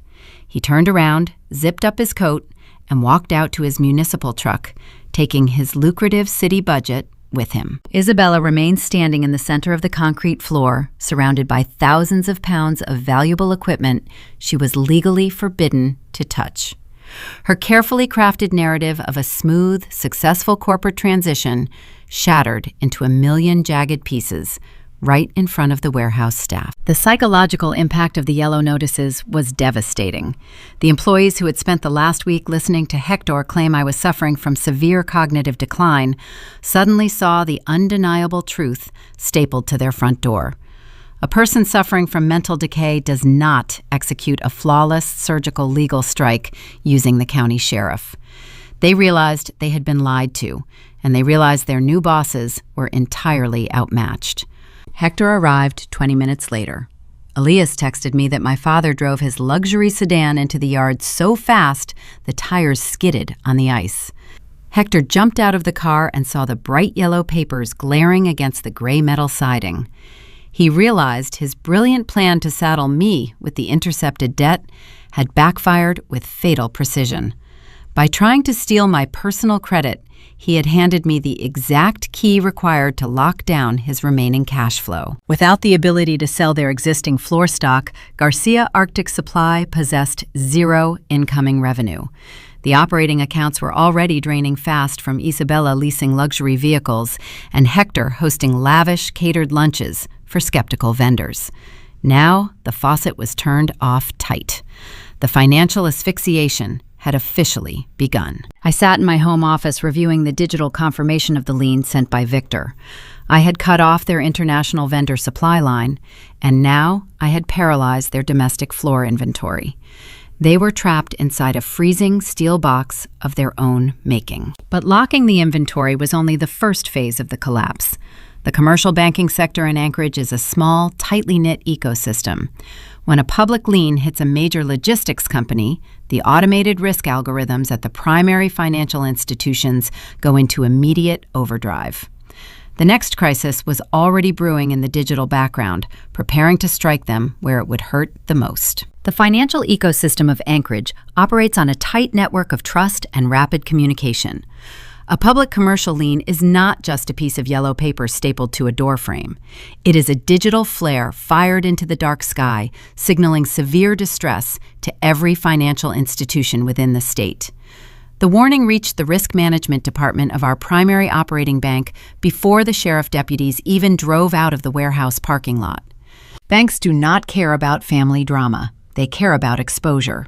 The automated algorithms detected the sudden freeze on our physical assets. They cross-referenced the recent cancellation of the lucrative Apex mining contract. They noted the sudden, alarming spike in credit card spending initiated by my sister over the past 72 hours. The risk assessment required no human debate. The bank acted with the cold efficiency of a programmed machine. They locked the main operating accounts to protect their remaining capital. They suspended the outgoing wire transfers. They halted the payroll distributions. The financial heart of Garcia Arctic Supply stopped beating entirely. While the digital freeze paralyzed the corporate ledgers, a brutal physical freeze descended upon the city. Meteorologists have been tracking a severe low-pressure system moving off the Bering Sea all week. It slammed into the coastline on Wednesday evening with punishing force. The sky turned the color of bruised iron. Snow fell in blinding horizontal sheets, driven by winds that rattled the window frames of every building in town. In the logistics sector, a winter storm of this magnitude is the ultimate stress test. It separates the competent operators from the entitled pretenders. I had always thrived in the structured chaos of a blizzard. I spent 2 decades managing dispatch boards, coordinating emergency fuel routes, and ensuring my drivers navigated the treacherous ice roads safely. My sister viewed the snow merely as a minor inconvenience to her daily wardrobe choices. She was entirely unprepared for the crisis about to unfold on her own loading dock. Thursday morning arrived, bringing the peak of the storm.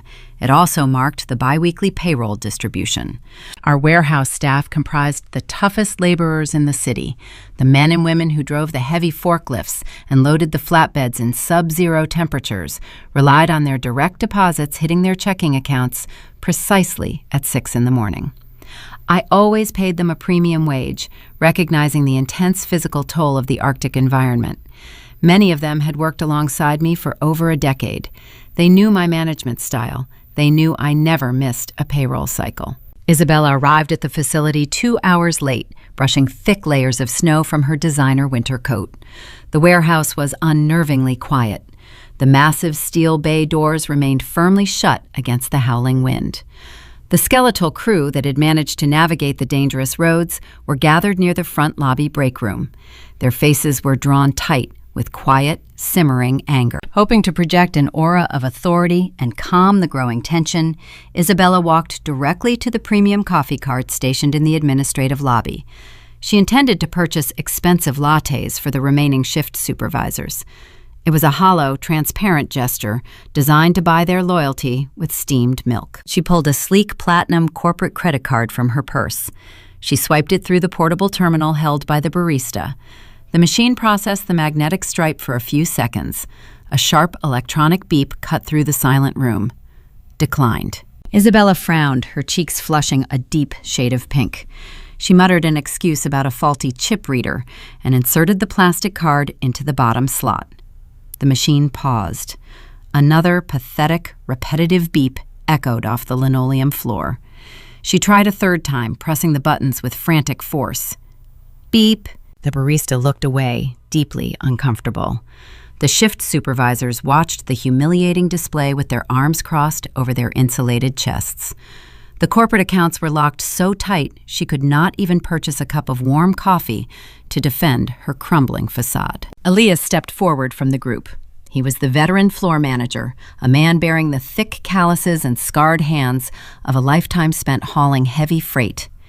He did not care about the declined transaction at the coffee cart. He cared about the missing wages. He held up his smartphone displaying the zero balance on his banking application. He asked Isabella a very simple, direct question regarding their delayed compensation. Isabella panicked. The artificial customer service smile dissolved. She offered frantic excuses, blaming a temporary routing glitch at the central banking level. She promised the funds would clear by the afternoon, urging the men to get onto the concrete floor and prepare the remaining transport trucks for the storm. Trust is a fragile commodity on the ice. These workers had watched her parade around in my specialized jacket for days. They had watched her lose the vital Apex contract through sheer negligence. They had seen the yellow sheriff notices stapled to the inventory desks. A routing glitch was an obvious, insulting lie. Elias did not argue. He did not raise his voice.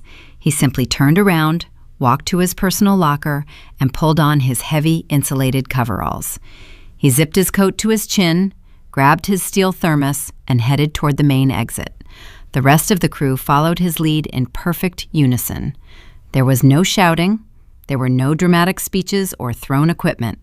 The scene consisted merely of the heavy, synchronized thud of steel-toed boots walking away from a sinking ship. Isabella chased after them, her voice shrill with sudden terror. She threatened to terminate their employment. She yelled that they were abandoning the company during a critical weather event, warning them that they would never find work in the industry again.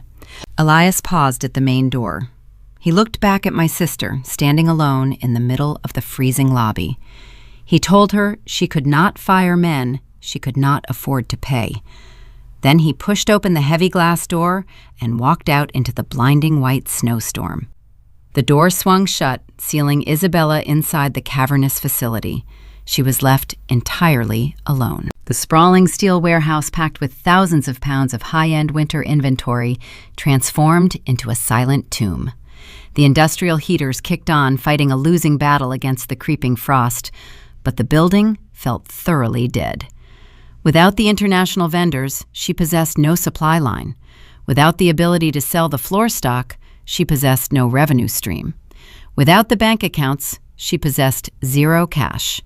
And now, without the loyal labor force, she possessed zero operational capacity. The stolen enterprise officially ground to a dead, icy halt.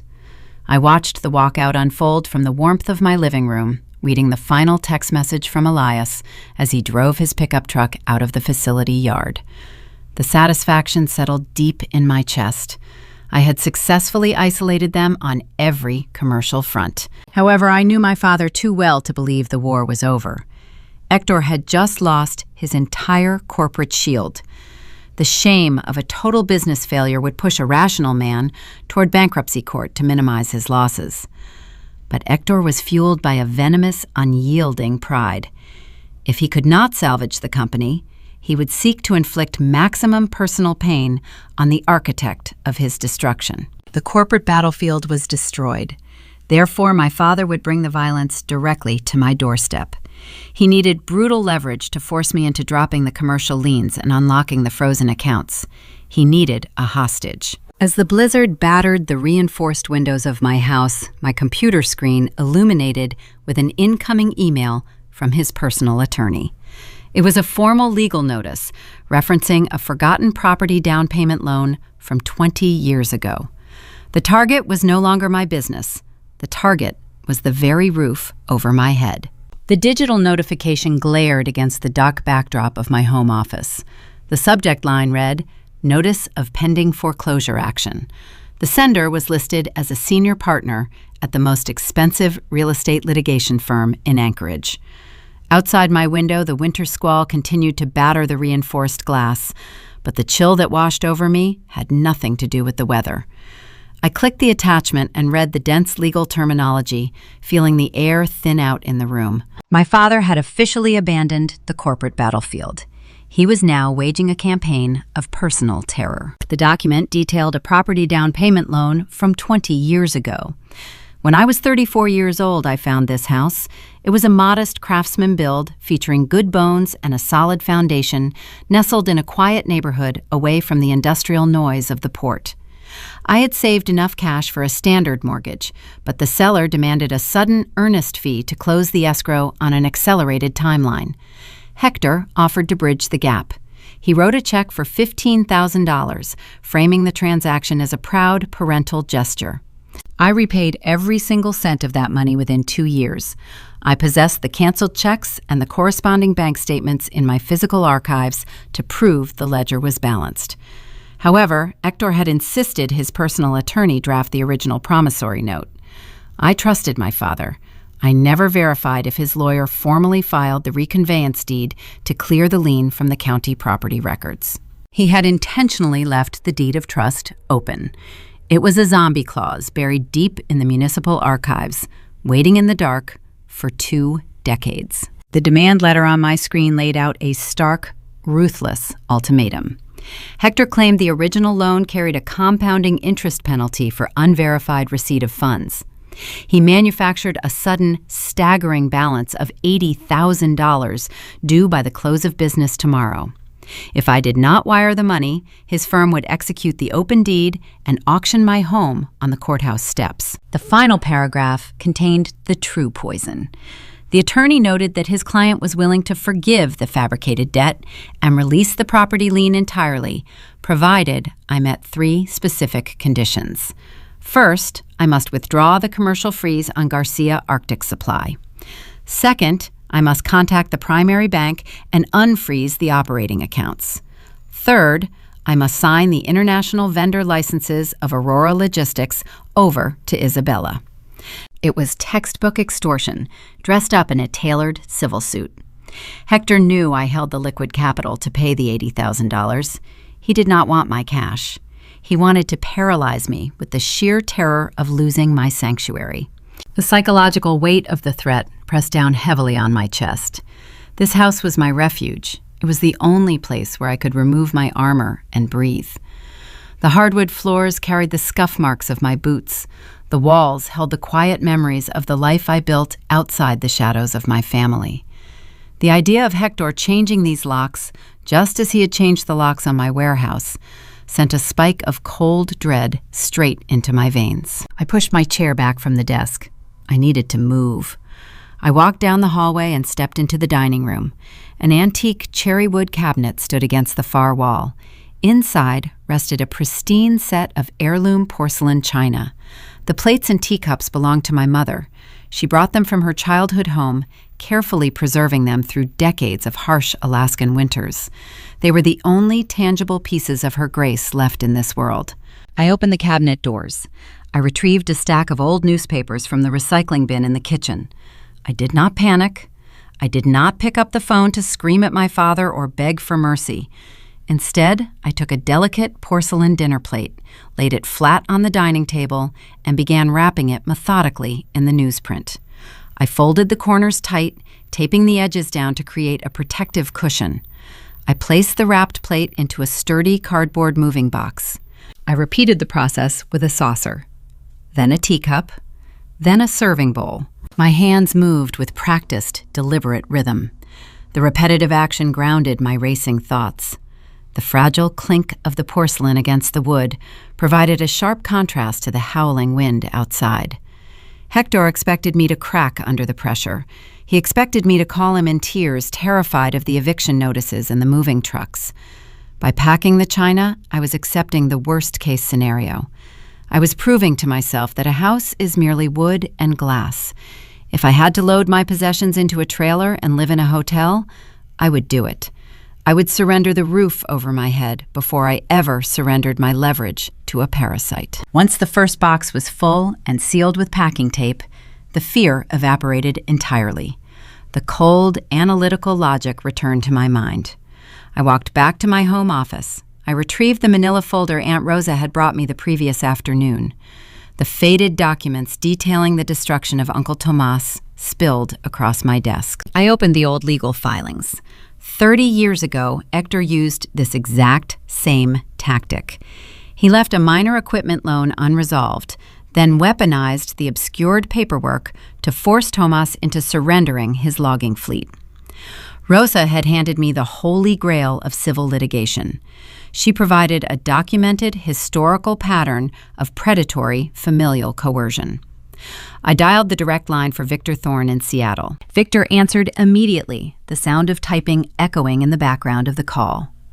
I forwarded the extortion email to his secure server. I explained the history of the down payment, the repaid funds, and the zombie deed left open by the original attorney. Then I scanned the documents from Aunt Rosa and sent the encrypted file across the network. Victor reviewed the attachments in silence. When he spoke, the fierce satisfaction in his voice was unmistakable. "This is not just a defense," Callista Victor said. "This is a federal hammer. Your father is attempting to use the court system to execute a blackmail scheme across state lines utilizing digital communications. The files regarding your uncle establish a prior history of identical racketeering behavior. We are not going to defend your property. We are going to go on the offensive." I instructed Victor to draft an emergency motion to quash the foreclosure action, attaching the decades-old canceled checks as proof of settlement. I also authorized him to prepare a severe countersuit against both Hector and his real estate attorney for abuse of process extortion and fraudulent filing. Victor assured me the countersuit would be filed in the federal district court by morning. The real estate attorney would face immediate disciplinary review by the State Bar Association for participating in a blackmail scheme. Hector was about to learn that weaponizing the law against someone with superior legal counsel was a fatal error. I ended the call and leaned back in my chair. The storm outside continued to rage, rattling the window panes with gusts of freezing wind. But the interior of my home felt entirely secure. I had neutralized the personal attack. I had turned his weapon back around, aiming it directly at his own chest. The corporate battlefield was decimated. The personal attacks were dismantled. My father and my sister possessed nothing but an empty frozen warehouse and a mountain of mounting legal liabilities. The siege was nearly complete. Yet to deliver the final crushing blow, I needed verified intelligence from inside their shrinking perimeter. I needed to know exactly how deep their financial rot had spread during the few days they held the reins. My secure cell phone chimed on the desk, cutting through the ambient noise of the blizzard. The screen lit up with a text message from Elias, the veteran floor manager who had led the worker walkout that morning. The message was brief, urgent, and devoid of pleasantries. "The crew is safe and warm at my place," Elias wrote, "but you and I need to meet face to face, right now." I grabbed something from Isabella's office before I walked out the door. It is highly sensitive. She tried to hide the internal ledgers, Callista. She tried to cover up what Nolan has been taking from the petty cash accounts. I stared at the glowing text.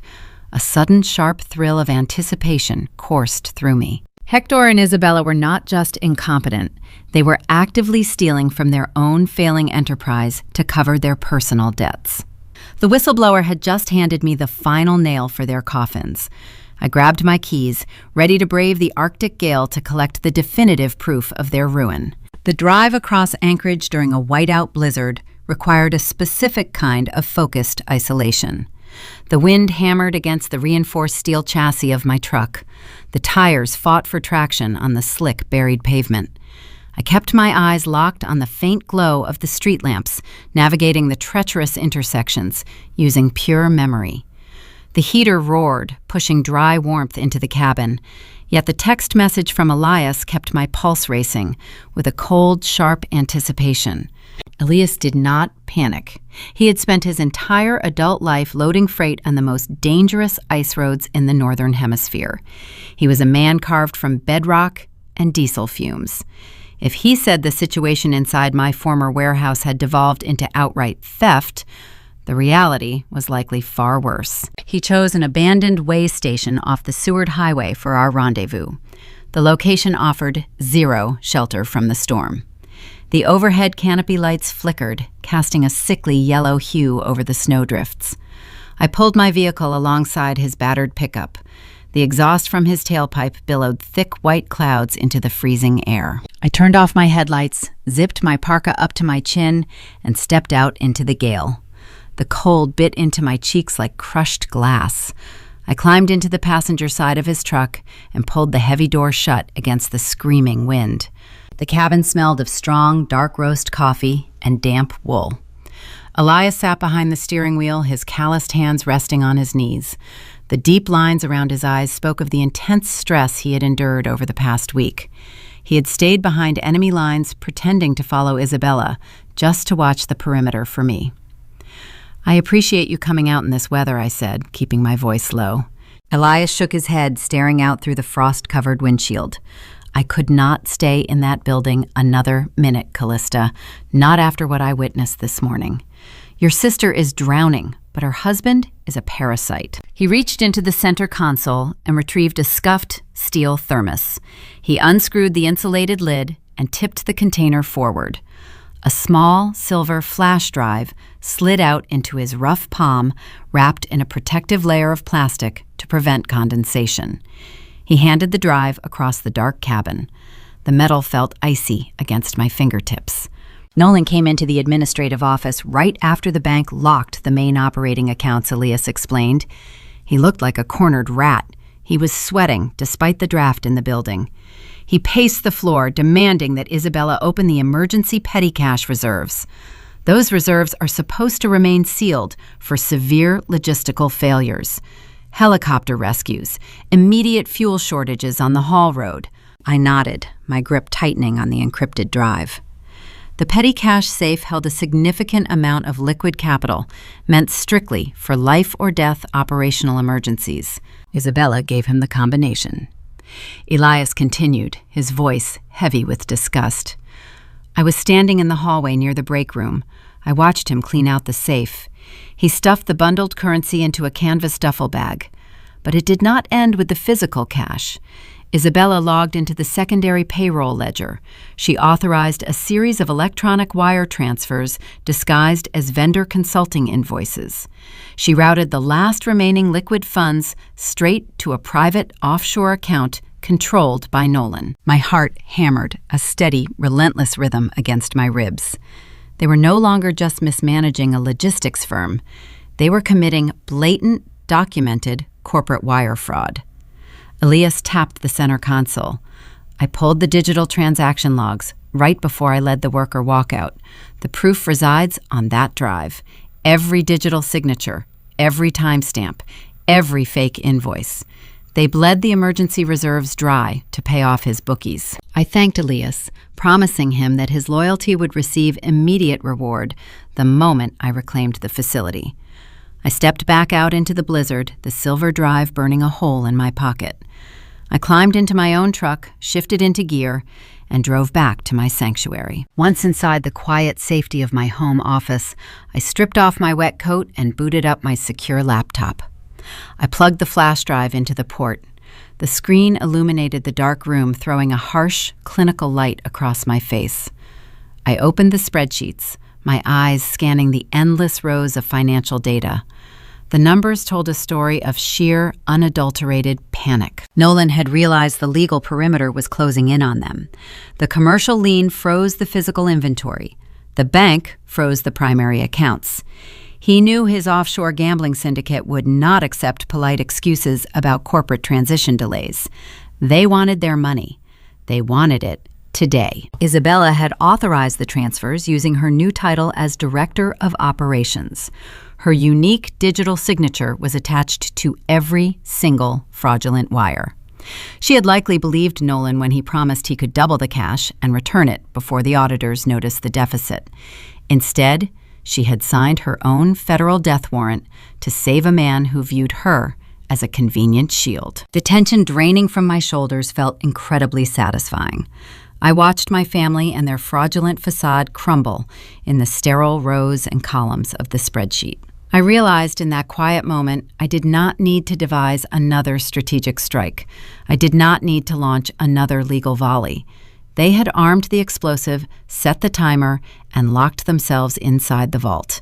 They were actively and relentlessly destroying themselves from the inside out. I exported the ledgers to my private server, sealing the evidence behind a wall of encryption. The authorities would eventually demand this data, and I would gladly hand it over on a silver platter. However, the human element of this collapse remained highly volatile. Nolan now possessed the stolen funds, but he also recognized the imminent arrival of federal investigators. A man defined by his own cowardice does not share the blame when the ship goes down. He secures a lifeboat for himself and kicks everyone else overboard. Isabella was no longer his partner in crime. She was his scapegoat. She had provided the digital authorization. She held the corporate title. The paper trail pointed directly to her desk, leaving Nolan with a bag of cash and a convenient path to claim ignorance. The illusion of their unified family front was destined to shatter. The pressure inside their marriage was building to a catastrophic rupture, and I knew the explosion would echo across the entire Anchorage logistics community. The predators were about to turn on each other, leaving nothing but torn fabric and broken glass in their wake. I just needed to sit back and watch the inevitable fracture unfold. The morning after the blizzard brought a deceptive, brilliant sunlight to the Anchorage basin. The sky stretched out in a piercing, cloudless blue, yet the temperature hovered near single digits. The heavy snowpack reflected the glare, forcing residents to squint against the harsh illumination. I sat inside the heated cabin of my truck parked across the street from the Municipal Administrative Annex building. I held a ceramic travel mug of black tea, letting the warmth seep into my palms. I knew my sister agenda for the day. Desperation leaves a highly predictable trail. With the warehouse locked down and the operating accounts frozen tight, Isabella had scheduled an emergency appeal with the city tax assessors and procurement directors. She intended to beg for a municipal advance, hoping to secure enough capital to cover the missing emergency funds before the federal auditors arrived. She brought her husband along for moral support. That was a fatal miscalculation. Nolan possessed the spine of a jellyfish. He grew up in affluent suburban comfort, navigating through life on minor athletic scholarships and unearned corporate connections. He spent his entire career in marketing, selling concepts and empty promises. He lacked the fundamental grit required to survive the unforgiving reality of Alaskan logistics. When the temperature dropped and the creditors started circling, his polished veneer shattered instantly. Their silver luxury SUV pulled into the plowed municipal lot. The tires crunched over a layer of hard-packed ice. Instead of parking neatly in a designated space, the vehicle lurched to a sudden halt near the employee entrance. The engine remained running. White exhaust plumed into the frigid air. Even through the tinted windows, the frantic kinetic energy inside the cab was obvious. Arms waved, heads snapped back and forth. The tension building inside that confined space finally reached its breaking point. The passenger door flew open. Nolan stepped out onto the frozen asphalt. He wore a thin designer topcoat, entirely unsuitable for the sub-zero climate. He ignored the cold, turning back to face the open doorway. His face was flushed, a dark, angry crimson. Isabella scrambled out of the driver's seat, rushing around the front grille of the SUV. She wore my old company parka, but it hung open, exposing a wrinkled silk blouse. Her hair, usually styled into a flawless cascade, clung to her damp forehead. She reached out, grabbing the sleeve of his expensive coat. I rolled my window down just a fraction. The biting wind carried their voices across the street with perfect clarity. "You promised me a clean transition," Nolan shouted, his voice cracking, echoing off the concrete walls of the Civic building. "You told me your father reviewed the legal framework. You swore we would liquidate the surplus inventory and I could zero out my offshore ledgers. Now we have sheriff deputies stapling liens to the doors. We have a frozen bank account. You do not even own the vendor licenses." Isabella squeezed his arm, her knuckles turning white. "We can fix this," she pleaded, her tone frantic, laced with mounting panic. "My father is retaining a bankruptcy specialist. We will shelter the remaining assets. You just need to stay by my side and corroborate my story for the auditors." Nolan stared at her as if she had just suggested they jump off a cliff together. He ripped his arm away from her grasp, stumbling backward on the slick pavement. "Corroborate your story," Nolan spat the words, dripping with raw disgust. "You authorized those wire transfers using your own digital signature. You logged into the payroll system under your unique executive profile. The paper trail points directly to your desk. I am not going to federal prison to protect your family legacy." The betrayal landed with the heavy, sickening thud of a physical blow. Isabella staggered back, her breath catching in her throat. She stared at the man she had married, the man whose gambling debts had driven her to participate in a hostile corporate coup. She had stolen her own sister empire to shield him from his creditors. "I'm calling my attorney the moment I reach the airport," Nolan continued, his voice rising in pitch, fueled by sheer cowardice. "I am filing for divorce today. I will legally sever my name from Garcia Arctic Supply. When the federal investigators arrive, I will testify that you drained the petty cash reserves without my knowledge. I will tell them you acted alone, under severe financial distress." Isabella opened her mouth, but no sound emerged. She raised her hands, trembling, begging him to lower his voice. The screaming match had drawn an audience. The heavy glass doors of the municipal annex opened.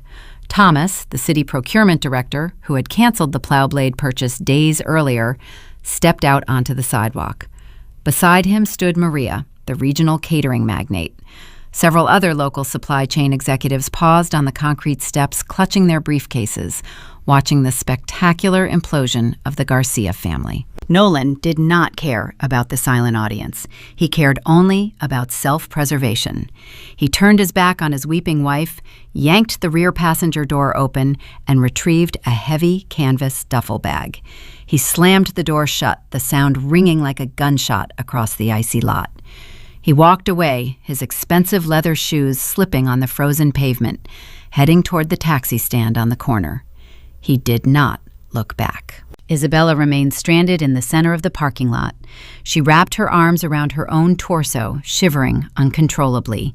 She looked up and met the gaze of the municipal executives standing on the steps. Thomas offered no sympathy. Maria simply turned her head, pulling her scarf tight, and walked back inside the building. The entire logistics community bore witness to her total humiliation. Anchorage business leaders now knew the takeover was a catastrophic criminal failure. I rolled my window up, sealing out the bitter wind. The dark satisfaction blooming in my chest felt rich and undeniable. The conspirators were tearing each other apart, fulfilling the exact destiny they deserved. My sister possessed nothing. She lacked a husband, a loyal workforce, a vendor supply chain, and operating capital. She stood on the edge of a sheer cliff, staring down into the abyss of federal fraud charges. Her father could not save her, as Hector was currently buried under the weight of my retaliatory federal extortion lawsuit. A cornered animal always relies on pure instinct. Isabella needed a miracle. She needed a corporate entity with pockets deep enough to absorb the debt purchase the hollow shell of Garcia Arctic Supply and make the federal auditors disappear before the subpoenas were issued. She required a desperate, immediate buyout. I watched through the glass as Isabella pulled her smartphone from her pocket with trembling fingers. She wiped the tears from her face, forced her shoulders back, and dialed a number. There was only one competitor in the state aggressive enough to consider buying a distressed asset of that size: Horizon Outfitters. The rival firm had spent the last decade trying to edge my company out of the remote drilling market. Isabella intended to hand our family legacy over to our biggest enemy, trading the keys to the kingdom in exchange for a legal shield. I put my truck into gear and smiled as I pulled away from the curb. She thought she was calling a savior. She had zero idea that the chief executive officer of Horizon Outfitters and I had already shared a very productive, private steak dinner the previous evening. The final trap was primed, and she was walking straight into the jaws. The interior of the Glacier Club smelled of aged leather and charred oak. It was a private subterranean steakhouse located beneath the financial district, catering exclusively to the elite operators of the Anchorage supply chain. The lighting was deliberately dim, casting long, sharp shadows across the heavy mahogany tables. I sat in a secluded corner booth, watching the condensation bead on the outside of my water glass. Across the table sat Marcus Reed. He was the chief executive officer of Horizon Outfitters, the most ruthless logistics competitor in the state. Marcus wore a tailored charcoal suit that fit his broad shoulders perfectly. He possessed a sharp analytical gaze and a reputation for dismantling rival firms with surgical precision. For a decade, our companies had engaged in a brutal turf war over the lucrative northern drill site contracts. He lifted his crystal glass of aged scotch. The ice clinked softly against the rim.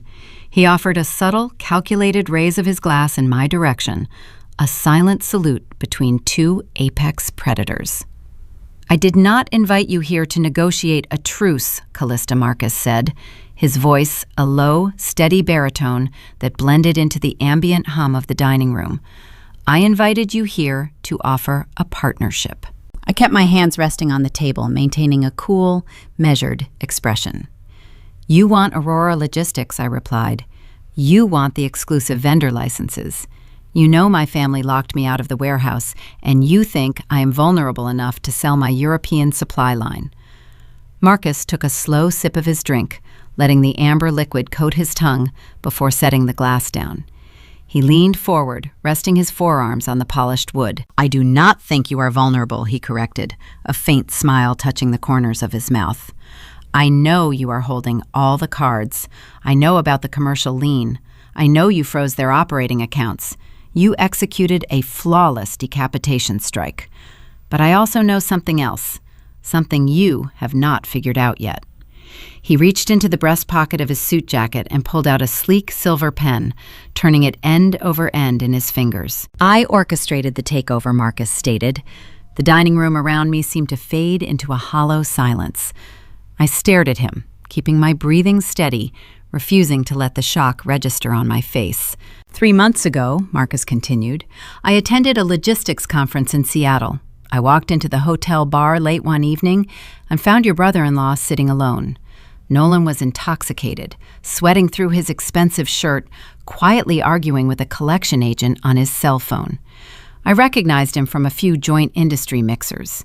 I sat down next to him and bought him a drink." Marcus paused, letting the weight of the revelation settle between us. "Nolan is a weak, desperate man," Marcus said, his tone dripping with profound disdain. "He poured his heart out to a stranger after 2 martinis. He complained about his crushing gambling debts. He complained about your father's stubborn grip on the company finances. Most importantly, he complained that you were too rigid, too controlling, and too stingy with the corporate profits." A cold, creeping realization began to spread through my chest. "I knew Garcia Arctic Supply was bleeding market share under your father," Shadow Marcus explained. "I knew Hector was too proud to ever sell to me. I also knew you were too smart to ever let the company fail. You were the only structural pillar holding that empire together. If I wanted to eliminate my biggest competitor, I needed to remove you from the equation. But I could not defeat you on the ice roads. I had to destroy the pillar from the inside. He pointed the silver pen at me. I asked Nolan a very simple question, Marcus said. I asked him if he had ever reviewed the probate filings from your mother's estate. I told him, purely as a casual observation, that older trusts often contain obscure proxy clauses. I suggested that a smart man might find a loophole to shift executive control, liquidate the surplus inventory, and walk away a millionaire. The profound gravity of the manipulation washed over me. My family had not masterminded a brilliant corporate coup. They were predictable, greedy pawns moving across a chessboard designed by my rival. Marcus had identified their deep character flaws, handed them a loaded weapon, and simply stepped back to watch them pull the trigger. I did not force them to betray you, Callista Marcus added softly, sensing the quiet storm brewing behind my eyes. I merely provided the map. They chose to walk the path. Your father chose his pride. Isabella chose her entitlement. Nolan chose his cowardice. I knew they would fail the moment they took the helm. I knew they would run the company straight into a brick wall, clearing the board so you and I could finally sit down and discuss a real monopoly. I looked at the CEO sitting across from me. I felt no anger toward him. In the ruthless arena of commercial logistics, emotion is a fatal liability. Marcus had executed a brilliant psychological strategy. He had successfully severed the dead weight of my family from my operational genius. I want to merge Aurora Logistics with Horizon. Marcus proposed, placing his pen on the table. We combine your international supply line with my domestic distribution network. We divide the profits down the middle. We dominate the Pacific Northwest, and your father legacy becomes a footnote in the municipal bankruptcy ledgers. I reached for my water glass, took a slow drink, and met his unwavering gaze. I accept the partnership, I told him, my voice devoid of hesitation. But the Garcia Shell Company is currently suffocating. Isabella is cornered. Her husband just abandoned her. She is going to call you within the next 24 hours to beg for a buyout. Marcus offered a sharp, dangerous grin. I am counting on it. The memory of that steakhouse dinner played through my mind as I sat in my parked truck, watching Isabella standing alone in the freezing municipal lot. Right on cue, she raised her smartphone to her ear. My own phone buzzed on the passenger seat. It was a text message from Marcus. "She is calling," his message read. "Listen in." A second later, Marcus merged our lines, patching me into the call on silent standby. The audio feed crackled to life, filling the quiet cabin of my truck with the sound of my sister's trembling voice. "Marcus, thank you for taking my call," Isabella began. Her tone was breathless, pitched high with artificial enthusiasm, desperately trying to mask the sheer terror radiating from her every word. "I am reaching out because Garcia Arctic Supply is considering a strategic realignment. We are looking to divest our primary holding assets." I listened to her hollow corporate jargon, feeling a dark, rich amusement. She was standing in the snow, abandoned by her husband, facing federal fraud charges, and she was still trying to use marketing buzzwords to sell a burning building. "Isabella," Marcus replied, his voice projected through the speaker with smooth, practiced warmth. "This is unexpected. I heard rumors of a transition over there, but I did not realize you were looking to sell." "We want to move quickly," she pushed, her desperation leaking through the cracks. "We have a robust inventory and a premium facility. If Horizon is willing to absorb the immediate liabilities, we can offer an incredibly generous acquisition price." Marcus let a heavy, dramatic silence stretch across the line. It was a masterful display of psychological torture. He let her twist in the wind, letting the silence amplify her rising panic. "I am very interested," Marcus finally said. "A buyout could benefit both our organizations. However, my board of directors requires flawless legal compliance for expedited mergers. We cannot use standard templates. You will need to retain a top-tier acquisitions firm to draft the letter of intent and the non-disclosure agreements by Friday morning." "I can do that," Isabella promised, her voice breathless with sudden, desperate hope. She believed she had just found a savior. She thought she had secured a lifeboat. "Excellent," Marcus said smoothly. I require you to use the Sterling and Croft law firm. They are the only auditors my board trusts. Retain them today, draft the paperwork, and we will sign the transfer documents before the weekend." He ended the call. I disconnected the line and let out a long, slow breath. The brilliance of the trap was breathtaking. Sterling and Croft was the most expensive, ruthless corporate law firm in the state. They did not answer the phone for less than a $50,000 retainer. Over the next 48 hours, the final drain commenced. Isabella and Hector scrambled in a state of blind, frantic hope.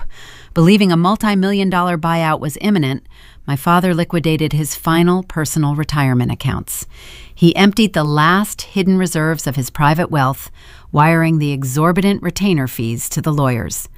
They spent every waking hour drafting complex merger documents, answering due diligence inquiries, and racking up staggering billable hours to finalize a deal that was nothing more than a ghost. They drained their absolute last drops of financial lifeblood to prepare a contract that Marcus Reed would never sign.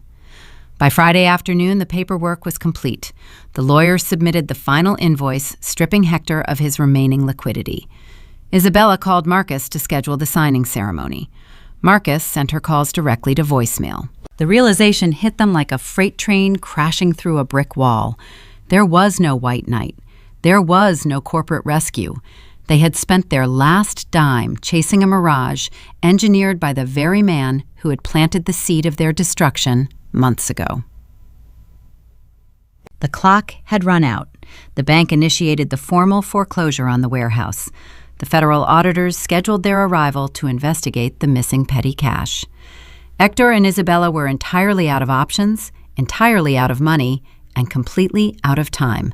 They had nowhere left to run. The only place left to go was my front porch. The Arctic air settled over Anchorage like a heavy iron blanket. The sky transitioned from a blinding afternoon blue into a deep, bruised purple as the sun dipped below the horizon. I sat in my living room by the fireplace, watching the flames consume dry birch logs. The quiet inside my house felt thick, rich, and incredibly satisfying. The storm had passed, leaving behind a frozen, paralyzed city. The federal authorities had spent the entire day sorting through the ruined shell of Garcia Arctic Supply. My attorney, Victor, called me at 3 o'clock to confirm the commercial bank officially seized the warehouse property. The final phase of their destruction was in motion. The sudden chime of my front doorbell shattered the quiet. I did not rush. I set my teacup on the side table, smoothed the front of my wool cardigan, and walked down the hallway. I glanced at the security monitor mounted near the foyer. 2 figures stood on my front porch, huddled together against the biting wind: Hector and Isabella. They possessed nowhere else to turn. I unlocked the deadbolt and pulled the heavy oak door open. The freezing night air rushed into the entryway, carrying the sharp scent of pine and exhaust. My father and my sister looked entirely hollowed out. The arrogant, untouchable executives who kicked me out into the snow just weeks ago had vanished into the ether. In their place stood 2 shivering, ruined strangers. Isabella wore the same wrinkled silk blouse she had on in the municipal parking lot. Her designer winter coat pulled tight across her chest. Her mascara was smeared down her cheeks, leaving dark, jagged streaks on her pale, frostbitten skin. Nolan had finalized his flight to Seattle, taking the stolen emergency funds and leaving her holding the bag for federal wire fraud. She looked terrified, stripped of all her artificial confidence, facing the crushing weight of the justice system alone. Hector appeared 10 years older. The proud posture of the Alaskan logistics magnate had collapsed. His tailored overcoat looked rumpled and stained. The Horizon Outfitters double cross had drained his final liquid assets. He spent his last dime paying elite corporate attorneys for a ghost merger that never existed. Now he faced total insolvency, the loss of his commercial real estate, and my pending federal extortion lawsuit. My father held his bare hands out, offering a pathetic peace gesture. He held my old, customized office coffee mug. The ceramic was chipped near the handle. It was the mug I used every single morning for 20 years, the one they packed into a cardboard box and shoved into the slush on the day of the corporate takeover. "Callista Hector," said his voice, trembling in the freezing wind. "We brought this for you. We know it is your favorite. We kept it safe." I did not reach for the mug. I looked at the chipped ceramic, then shifted my gaze up to his desperate, bloodshot eyes. I stayed silent, standing in the warmth of my doorway, forcing them to fill the uncomfortable void. Hector swallowed hard, his throat bobbing. "Please, let us inside, Callista. We need to talk about the family. We need to sit down and figure out a way to fix this disaster." I shook my head, keeping my right hand firmly on the brass door handle. "You can say whatever you came to say right there on the porch," I replied, my tone flat and uncompromising. "My house is not open to you." Hector launched into a rehearsed, desperate monologue. He invoked my mother, speaking her name in a fragile whisper. He talked about bloodlines and heritage, painting a picture of generational struggle. He claimed the corporate transition was a terrible misunderstanding, a flawed strategy advised by bad probate lawyers. He tried to project the image of a humbled patriarch seeking forgiveness from his most capable child. "We are family, Callista," he pleaded, his breath pluming in the cold air. "Blood is the only thing that matters when the world turns against you. I made a mistake. I am a proud man, and I stand before you admitting I was wrong. I was blinded by bad advice, but you cannot let the legacy your mother helped build fall into the hands of the bank.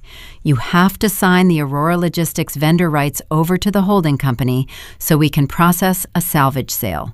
If you give us the licenses, we can clear the debt and start over." I listened to the hollow words fall from his lips. He was not apologizing for destroying my life. He was apologizing because his theft had failed. He still wanted the vendor licenses. Even while standing on the precipice of ruin, his primary objective was extracting my remaining value. He wanted to use my hard-earned European supply chain to pay off his bankruptcy creditors. Isabella could not maintain the facade of negotiation. The sheer terror of her situation broke through her fragile composure. She pushed past Hector, her face twisted in genuine, unadulterated panic. "Please, Callista," she sobbed, wrapping her arms around her own torso, shaking uncontrollably in the Arctic draft.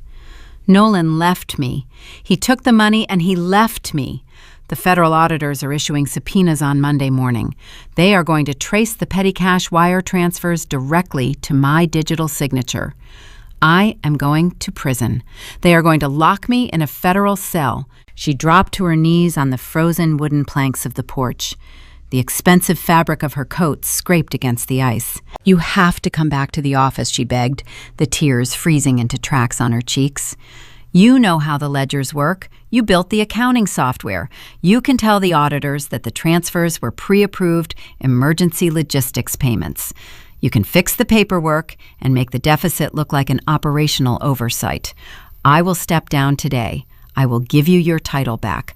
I will give you the entire company. Just sign the vendor release and tell the federal agents it was an administrative error. Please, Callista, I am your sister." The audacity of their requests hung suspended in the frigid air. Isabella wanted me to commit federal perjury to cover up her embezzlement. Hector wanted me to hand over my pristine supply chain to satisfy his financial liabilities. They came to my sanctuary, facing their own self-inflicted destruction, and asked me to throw myself onto a live grenade to save them. I looked down at my sister kneeling on the icy porch. I looked at my father holding a chipped ceramic mug like a beggar holding a tin cup. I felt zero pity. I felt no lingering familial obligation. Aunt Rosa was right. These people were parasites. They fed on the strength of others, offering nothing but toxic entitlement in return. I had finally severed the host connection, and I was never going to reattach the line. I reached into the deep pocket of my wool cardigan. I retrieved a single folded piece of paper.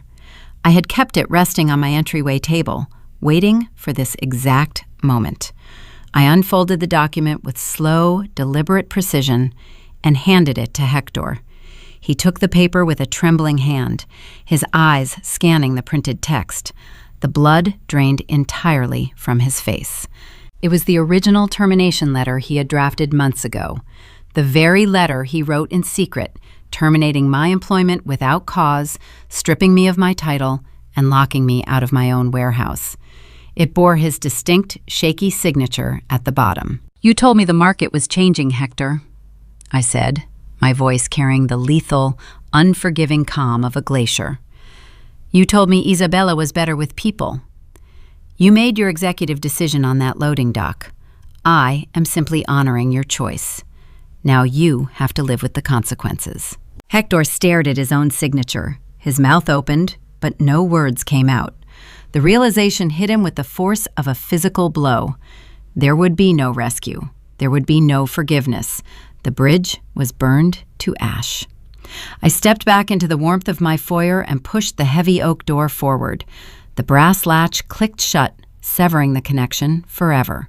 I turned the deadbolt, leaving them standing in the freezing dark. I walked into the living room and glanced through the frosted side window one last time.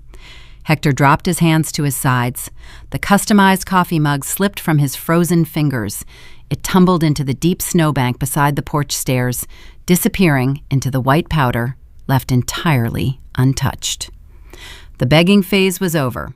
The only thing left was the final, inevitable checkmate. The federal justice system moves with the creeping, inevitable pace of a glacier. It does not respond to tears, and it does not negotiate with entitlement. Over the next 4 weeks, the artificial reality my family constructed crumbled into dust under the weight of relentless audits and federal subpoenas. Isabella saw her entire world unravel in a series of sterile, windowless interview rooms. The federal investigators traced the emergency wire transfers directly to the offshore gambling accounts. Nolan proved true to his cowardly nature. He signed an immunity agreement the moment he landed in Seattle, testifying against his own wife in exchange for a lenient plea deal. He handed the authorities every piece of digital evidence they needed, securing his freedom while wrapping the wire fraud charges tightly around her neck. Isabella surrendered her passport. She wore a heavy GPS monitor around her ankle, waiting for a sentencing hearing that would likely end her professional life forever. Hector faced a different kind of total annihilation. My attorney, Victor Thorne, executed the federal extortion lawsuit with surgical, unforgiving precision. The real estate lawyer who drafted the fraudulent foreclosure threat faced immediate suspension by the State Bar Association. Desperate to avoid prison time for racketeering, that lawyer turned on Hector, providing sworn testimony that my father had engineered the blackmail scheme. Hector was forced to liquidate his own private residence and drain his final hidden checking accounts just to settle the civil penalties and avoid a criminal trial. He traded his sanctuary in a failed attempt to steal mine. Without operating capital vendor licenses or executive leadership, Garcia Arctic Supply plunged into immediate receivership. The commercial bank called the underlying notes, seized the physical property, and scheduled a formal liquidation to recoup their losses. On a brittle Tuesday morning, the final chapter unfolded in the basement annex of the county courthouse. The room smelled of old floor wax and damp wool coats. Fluorescent tubes buzzed a low, monotonous hum overhead. I sat in the second row of the gallery wearing a tailored charcoal suit, my hands resting quietly on my lap. Marcus Reed sat in the wooden chair beside me. We had spent the past week finalizing the architecture of our new monopoly. Aurora Logistics would maintain the exclusive European supply lines, while Horizon Outfitters would manage the secondary domestic distribution routes. We did not need to negotiate a chaotic merger. We merely needed the physical infrastructure to house our new empire. The bank executor stood behind a wooden podium, reading the parcel numbers in a dry, unbothered drawl. He listed the commercial real estate underlying the loading yard. He listed the sprawling steel warehouse. He listed the fleet of reinforced heavy transport trucks. The reserve prices were set at rock bottom. The bank recognized the physical assets possessed marginal value without the international vendor contracts. Word had spread through the Anchorage logistics community that I held those licenses in an iron grip. No rival firms attended the auction. No independent buyers registered for a bidding paddle. The industry knew the blood in the water belonged to my father, and they knew better than to swim into my territory. The executor asked for an opening bid on the master lot. I raised my numbered plastic paddle. The auctioneer scanned the empty room looking for a counteroffer that would never materialize. He called the price once. He called it twice. The wooden gavel struck the podium with a sharp, decisive crack. The hammer fell, and the transaction was finalized. I purchased 22 years of infrastructure for less than 10 cents on the dollar. I bought my own empire back, using the exact liquid capital my family had tried to steal. The bank arranged the formal property transfer for the following afternoon. I drove my truck down the familiar industrial access road and parked near the main loading dock, the exact spot where my father had locked me out in the freezing snow just weeks prior. The sky stretched out in a piercing, cloudless blue, offering zero warmth against the biting Arctic wind. A county sheriff cruiser sat idling near the main administrative entrance, its exhaust pluming white into the air. The bank had permitted Hector and Isabella one final hour to collect their private, non-corporate belongings under strict police supervision.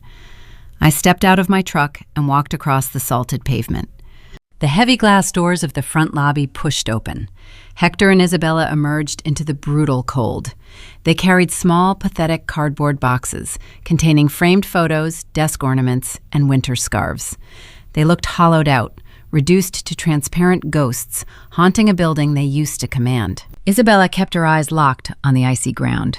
She shivered in a thin synthetic jacket, her shoulders hunched against the wind.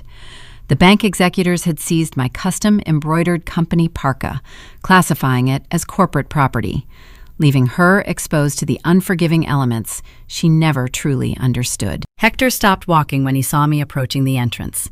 He stood on the concrete walkway, holding his meager cardboard box. He tried to speak.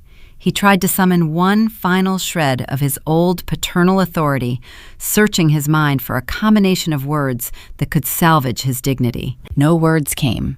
The silence between us stretched tight, filled only by the low rumble of the idling police cruiser. He realized there were no more maneuvers left to play. He possessed no leverage, no wealth, and no legacy. I did not offer a victorious smile. I did not hurl insults or demand an apology. Indifference is the sharpest blade you can drag across the throat of a proud man. I walked past them without breaking my stride, my boots striking the concrete with a steady, rhythmic cadence. I reached the main security panel mounted next to the reinforced glass doors. The bank technicians had reset the master lock that morning, transferring the digital authority directly to my personal profile. I reached out and punched in my new personalized security code.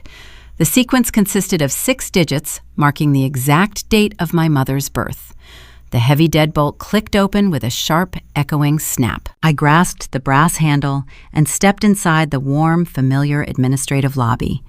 The air smelled of clean paper and industrial heating. I turned around and looked back through the frosted glass pane. My father and my sister stood on the outside, shivering in the Arctic draft, watching me reclaim the throne they had tried to usurp. I let the heavy door swing shut. The pneumatic hinge sighed a quiet breath as the lock engaged, sealing them out in the cold permanently. They turned away and walked toward a waiting taxi, fading into the harsh white landscape until they disappeared entirely. I walked down the quiet hallway and entered my old office. The room felt perfectly still. The cardboard boxes they had used to pack my belongings were gone. My heavy drafting table sat in the center of the room, exactly where I had left it. A single manila envelope rested on the wooden surface, delivered by the municipal courier an hour prior. I sat down in my leather chair, opened the envelope, and withdrew the amended corporate charter. I picked up a silver pen, the ink flowing smooth and dark across the pristine white paper. I did not reinstate the Garcia name. That title was forever tainted, ruined by men who believed shared blood entitled them to commit theft. I legally dissolved the old identity and registered the new holding company with the state. I wrote the new name on the signature line, Mother Legacy, LLC. It was a final, devastating blow to Hector, permanently memorializing the woman whose memory he had tried to weaponize against me. He had used her death to trigger a shadow trust, manipulating her estate to cast me out. I used her memory to erase his name from the Alaskan logistics industry forever. The poetic justice felt rich, grounded in airtight legal reality, and cold as the ice roads I commanded. The next morning, the building hummed back to life. Elias and the original warehouse crew returned for the early shift, their boots echoing across the concrete as they unloaded the fresh, premium inventory I had ordered from Norway. The engines of the heavy transport trucks roared, preparing to haul fuel and survival gear to the remote northern drill sites. The winter storms would continue to batter the coastline, but we knew how to navigate the freezing dark. Family is not defined by a shared last name or an obscure probate clause. Family is defined by loyalty, competence, and the willingness to endure the harsh conditions together. I built this empire once through sheer force of will. I bought it back for pennies on the dollar. And this time the foundation was forged in pure, unbreakable steel. The frost on an Alaskan window pane does not form overnight. It creeps in slowly, crystal by crystal, until it obscures the view completely and leaves you staring at nothing but a cold, impenetrable wall of ice. Family betrayal operates in the exact same way. When we look at the wreckage of the Garcia family empire, we are not merely examining a corporate thriller or a satisfying tale of logistical revenge. We are looking at a profound, tragic failure of parenting. We are witnessing what happens when the foundational values of a traditional American family, honesty, fairness, and deep emotional awareness, are slowly replaced by greed, favoritism, and blind entitlement. The story of Callista Hector and Isabella serves as a stark mirror held up to the darkest corners of our own living rooms, forcing us to ask a deeply uncomfortable question. What are we truly passing down to our children? In American culture, the traditional family structure is often romanticized as a permanent sanctuary. It is supposed to be a place where children are nurtured equally, where the value of hard work is instilled with patience, and where love acts as a safety net. But Hector's parenting systematically dismantled that sanctuary. By blatantly favoring Isabella, by excusing her lifelong incompetence, while ruthlessly exploiting Callista's quiet, relentless dedication, he did not just break a business, he broke the fundamental trust between his daughters. Parenting requires an unwavering, almost sacred commitment to fairness. When a parent deliberately tips the scales, they plant seeds of destruction that will eventually tear the family apart. They teach the favored child that the world will always bend to their whims, breeding a dangerous, hollow entitlement. Isabella was not born a corporate thief.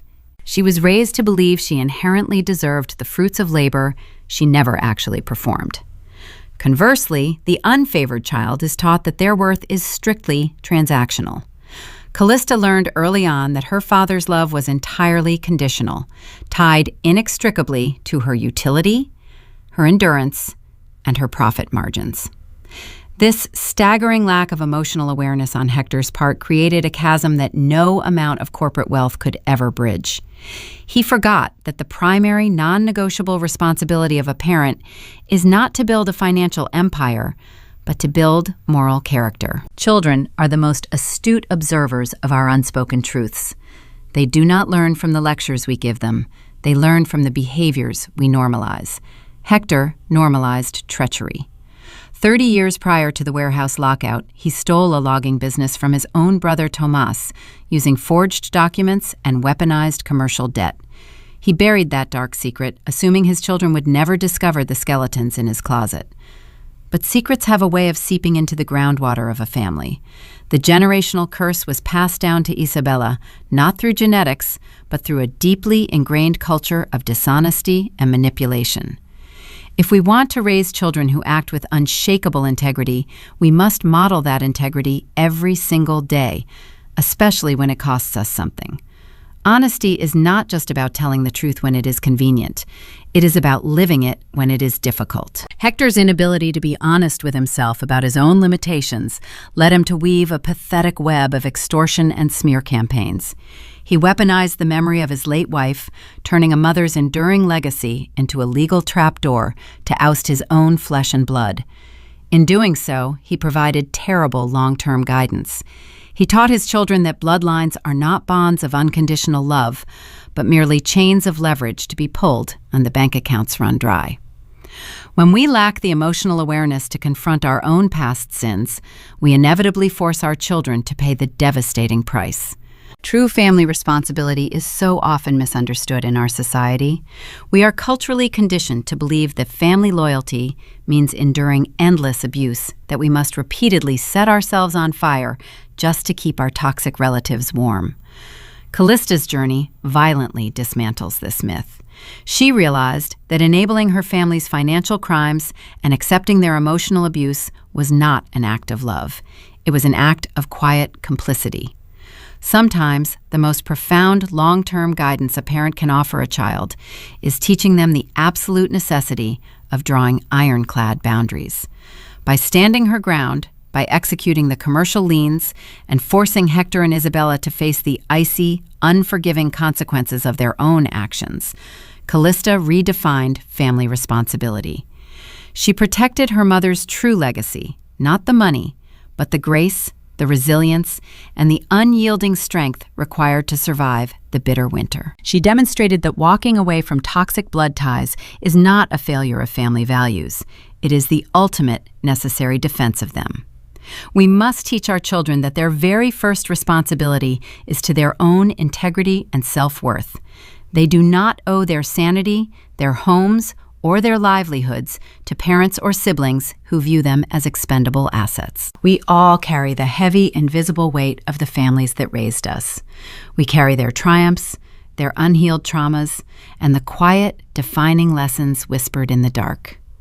If you found a piece of your own story hidden within the frost and the shattered glass of the Garcia Empire, you are not alone. We all navigate these complex, often painful family dynamics, searching for a way to break our own generational curses and build something better for the next generation.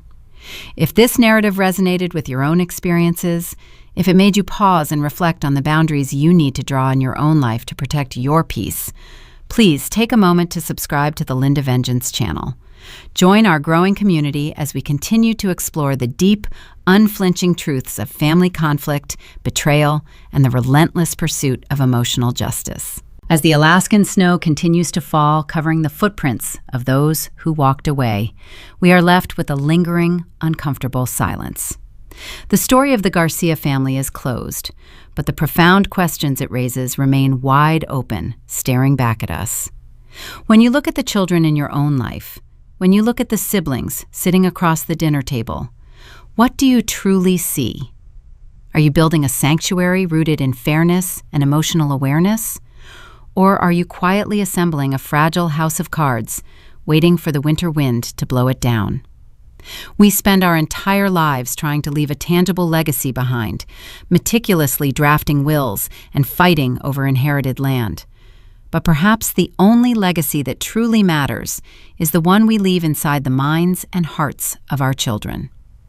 When the bitter winter finally comes and the locks on the doors are unexpectedly changed, what will they remember about you? Will they remember a parent who stood unwaveringly for truth and fairness, or a ghost who sold their soul for a few pieces of silver? The answer, much like the frost on the glass, is entirely up to you.